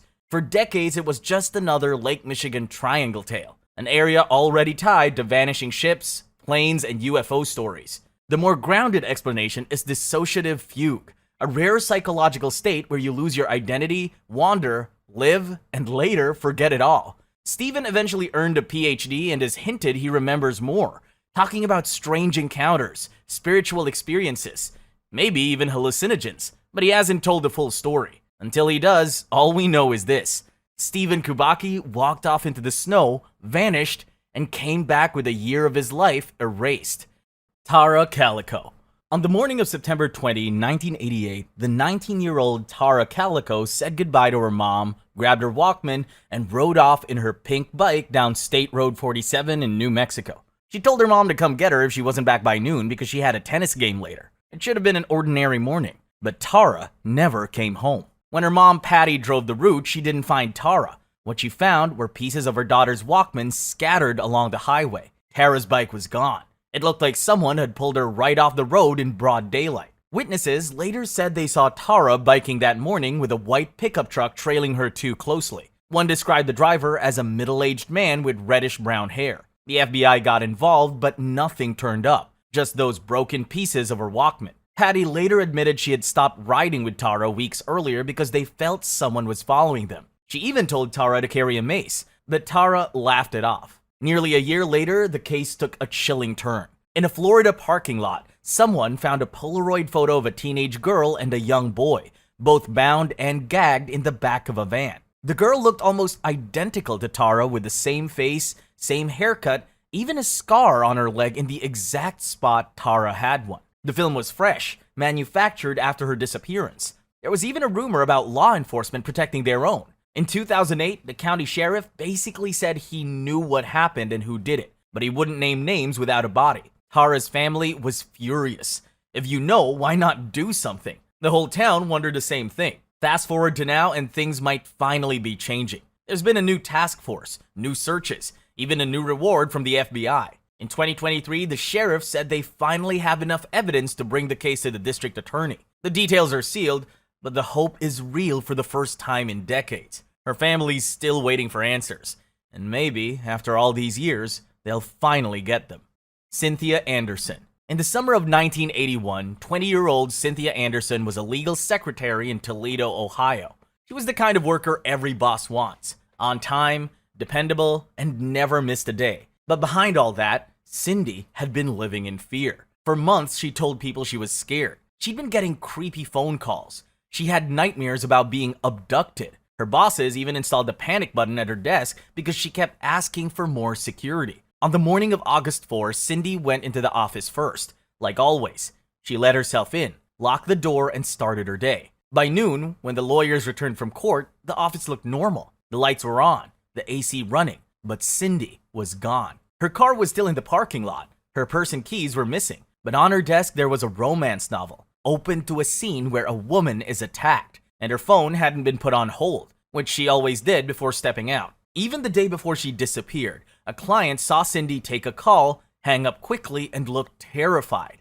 He said he was so shaken by her reaction, he called the police that same day. Things got even weirder after Cindy disappeared. About a month later, police received 2 separate phone calls from an anonymous woman. She said Cindy was alive, but being held captive in the basement of a white house in North Toledo. She said the property had 2 houses next to each other, both owned by the same family, and that the family's son was keeping Cindy there. Police searched every place that fit the description, but they found nothing. Then you have the law firm drama. Around the time Cindy disappeared, her boss, attorney Richard Neller, and one of his clients were caught up in a drug ring investigation. Some people think Cindy overheard something secret in the office and someone decided to make sure she'd never talk. There's no public evidence for this, but it's the kind of theory you can't ignore in a case like this. Her parents never gave up, but they died without answers. Decades later, Cindy's case remains one of Ohio's most unsettling mysteries.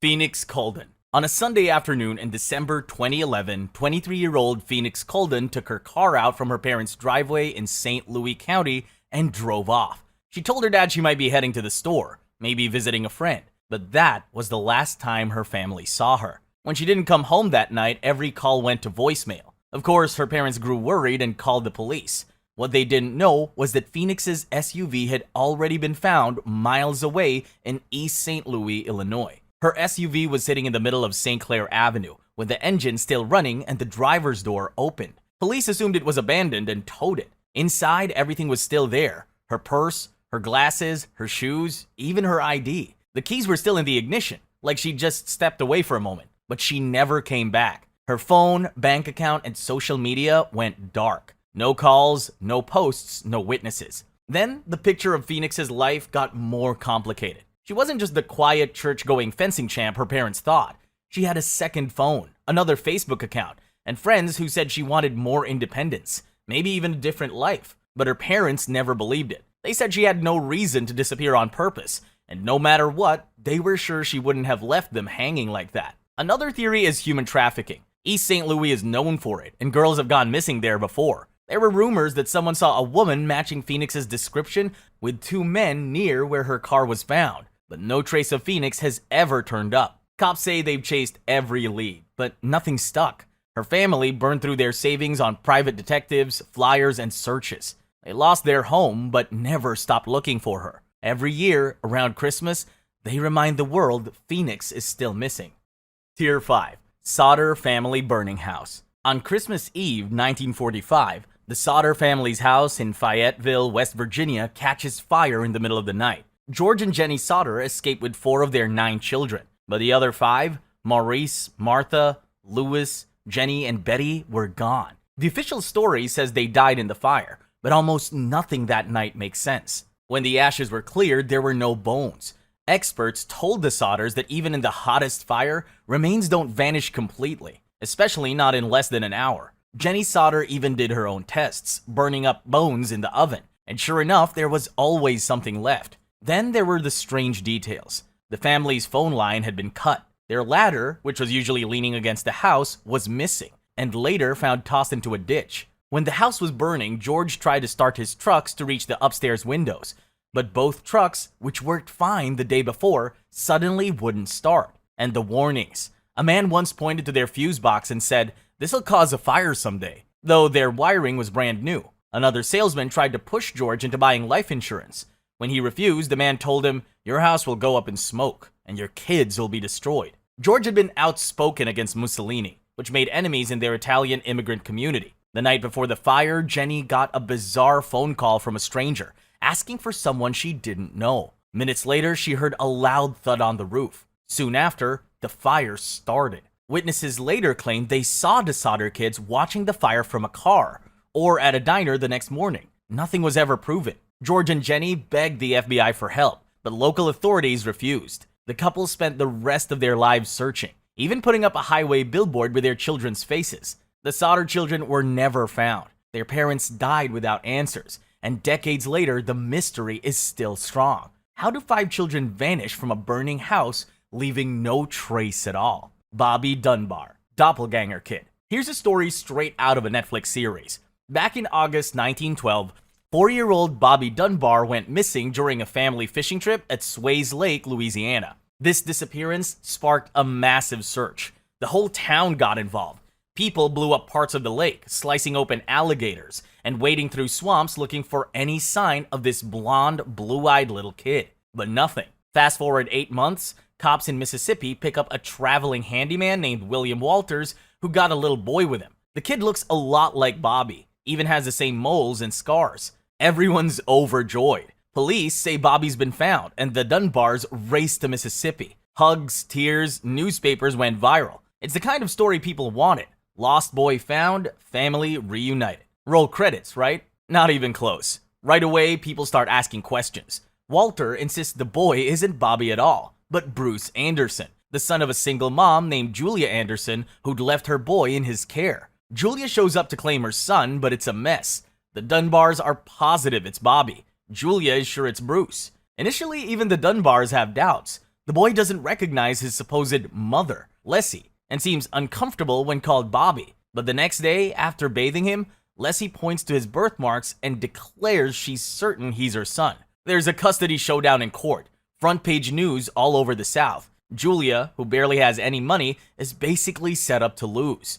At one point, they make her pick out her child from a lineup of similar boys. She can't do it right away, but keep in mind that she hadn't seen her son in over a year. In the end, the court sides with the Dunbars. Walters is tried for kidnapping, convicted, and sent to prison. Even though the witnesses testified the boy was with Walters before Bobby disappeared, Walter serves 2 years before his conviction is overturned and nobody retries him. The kid grows up as Bobby Dunbar in Louisiana. He married, has kids, and lives his whole life as Bobby. Julia moves on and starts another family, but never stops saying her boy was taken from her. Then comes the plot twist. In 2004, a Dunbar granddaughter, Margaret Cutright, decides to finally get answers and does a DNA test. And as you may guess, it turns out Julia, the single mom, was right all along. The DNA says he was almost certainly Bruce Anderson. The Dunbars accidentally ended up raising another family's kid for his whole life. The Andersons finally get closure, but the Dunbars are blindsided. Imagine finding out your granddad was never who you thought. The courts, the townspeople, the media, everybody got it wrong. All because back then, they had no way to check DNA except for, does he look like him? And who seems more respectable? What actually happened to Bobby Dunbar? Most people think he drowned or got taken by a gator right after he vanished. They looked for remains, but nothing ever turned up. Margaret Cutright, the granddaughter, thinks that's the most likely answer. He slipped away and was lost for good. Remote Island Lighthouse Keepers. It's December 1900 on a remote islet off the coast of Scotland called the Flannan Isles. There's a new lighthouse and it's run by 3 guys. This place is so remote, even sheep look at you like you're nuts for being there. One day, the relief crew pulls up on their supply boat, expecting to swap shifts and have a warm cup of tea with the keepers. But when they get there, the lighthouse was pitch dark. This is a big deal. It's supposed to warn ships off the rocks. Nobody's answering the horn. And when the relief keeper, Joseph Moore, goes inside, the whole place feels weird. No sign of the guys. The beds were unmade. A chair knocked over. Some say there was a half-eaten meal still on the table. But honestly, that's probably just a spooky add-on, because the official records don't mention it. Still, you get the picture. The place looks like the men dropped everything and left in a hurry. It gets stranger. The heavy weather gear was still hanging on the hook for one of them. That's the sort of thing you never forget out here. If you go without it, you're asking for trouble. Down at the landing, it's even more of a mess. Box of supplies busted open. Railings bent. Sod ripped up by the sea. Whatever hit this place, it hit hard. The only clue in the logbook is the usual weather stuff. None of it is supernatural or dangerous stuff. So what happened? The official theory is a massive wave hit the island. Maybe 2 of the keepers went down to tie up supplies or check the landing after the storm. And the 3rd ran out to help, possibly without his coat. A rogue wave comes out of nowhere, slams the landing, and sweeps all 3 men into the ocean. The sea out there is brutal. The waves can hit 100 feet. If that happened, there'd be nothing left. And that's what the records suggest. But no bodies or their gear ever washed up. That set people's imaginations on fire. Maybe it was madness, pirates, or a Cthulhu attack. The island has a weird reputation for curses and ghosts. Some folks even joke about aliens, but let's be real. When 3 people disappear into thin air, every wild idea gets a shot. The Bennington Triangle. There's this stretch of woods in southern Vermont folks call the Bennington Triangle. Between 1945 and 1950, 5 people went missing in that area, and not a single one was ever really explained. The whole thing kicked off with an old hunting guide named Mitty Rivers. He was 74 and knew those woods better than anybody. One day, he's leading a group through the trails and he gets a little ahead. Next thing, he's just gone. The only thing they ever found was a single rifle cartridge dropped by a stream. No tracks, no body. People searched for days, but it was like he'd vanished into thin air. Not even a year later, a college girl named Paula Weldon decided to go for a hike on the long trail. She was 18 years old, smart, wearing this bright red jacket that should have been easy to spot for miles. Lots of folks saw her heading up the trail, but that was it. She never came back. The search was huge, probably the biggest the state had ever seen, with police, volunteers, even the FBI poking around. But they never found so much as a shoelace. The whole thing was so strange that Vermont actually created the state police after that, just because they realized they needed to be ready for something like this. After Paula, things just kept getting weirder. There was an old vet named James Tedford who just straight up disappeared off a moving bus. People remembered seeing him on the ride, but when the bus pulled into Bennington, he was gone. His suitcase was still sitting right there, but the man just wasn't anywhere. It's like the world glitched and erased him. Then came the story of Paul Jepson, a little kid, 8 years old, who was with his mom at the town dump. She left him in the truck for just a couple of minutes, and when she came back, he was gone. He was wearing a bright red jacket too. Bloodhounds followed his scent to a stretch of highway and then lost it completely. Like maybe he got picked up by a passing car. No one saw anything. No sign of him ever turned up. Finally, there was Frida Langer. She was out hiking with her cousin, slipped and got soaked in a stream. So she said she'd run back to camp to change her clothes. She never made it back. That one's different because they did eventually find her body months later, after the snow melted, in a spot they'd already searched. There was no way to tell how she died, and the whole thing just added to the sense that this patch of Vermont is seriously cursed. People around Bennington started talking about patterns, how 2 of the missing were wearing red, how a lot of these cases happen in the fall, most in the late afternoon. Some folks say it's all just coincidence, just bad luck and bad weather. Others whisper like maybe there's a killer hiding in those woods, or maybe something even stranger. Old-timers talk about a wild man, a Bennington monster that snatches people. Some blame aliens or portals or who knows what else. Every weird theory's been thrown out there. The thing is, none of these cases ever got solved, and just kind of faded into local legend. Hikers still go out there, and every once in a while, someone will say the woods feel off, like you're being watched. But maybe that's just because everyone grows up hearing these stories. And even now, the Bennington Triangle is just as much a mystery as ever. Jim Sullivan. You heard that right. Jim Sullivan was a California singer-songwriter. In 1969, he put out this album called UFO. And if you play it now, it's got that wandering, echoey sound. All highways and lonesome sky. And yeah, some pretty trippy alien references. The lyrics are full of vanishing, leaving, out there stuff. But the album flops. Jim keeps playing bars, gets a second record deal. That one goes nowhere too. He's married, has a kid.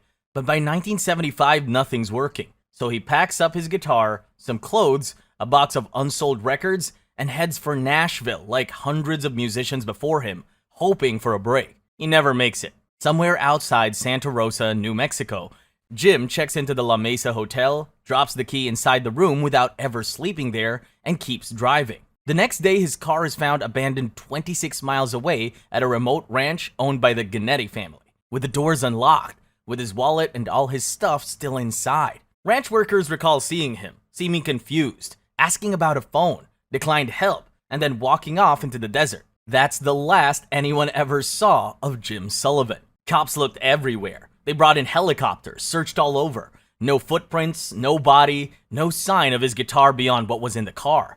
Some think he got disoriented and died of exposure. It happens in the desert, especially if you're exhausted or a bit out of it. Others think maybe he met someone who meant him harm. New Mexico in the 70s had its share of rough characters, and the ranch was rumored to have ties to those types.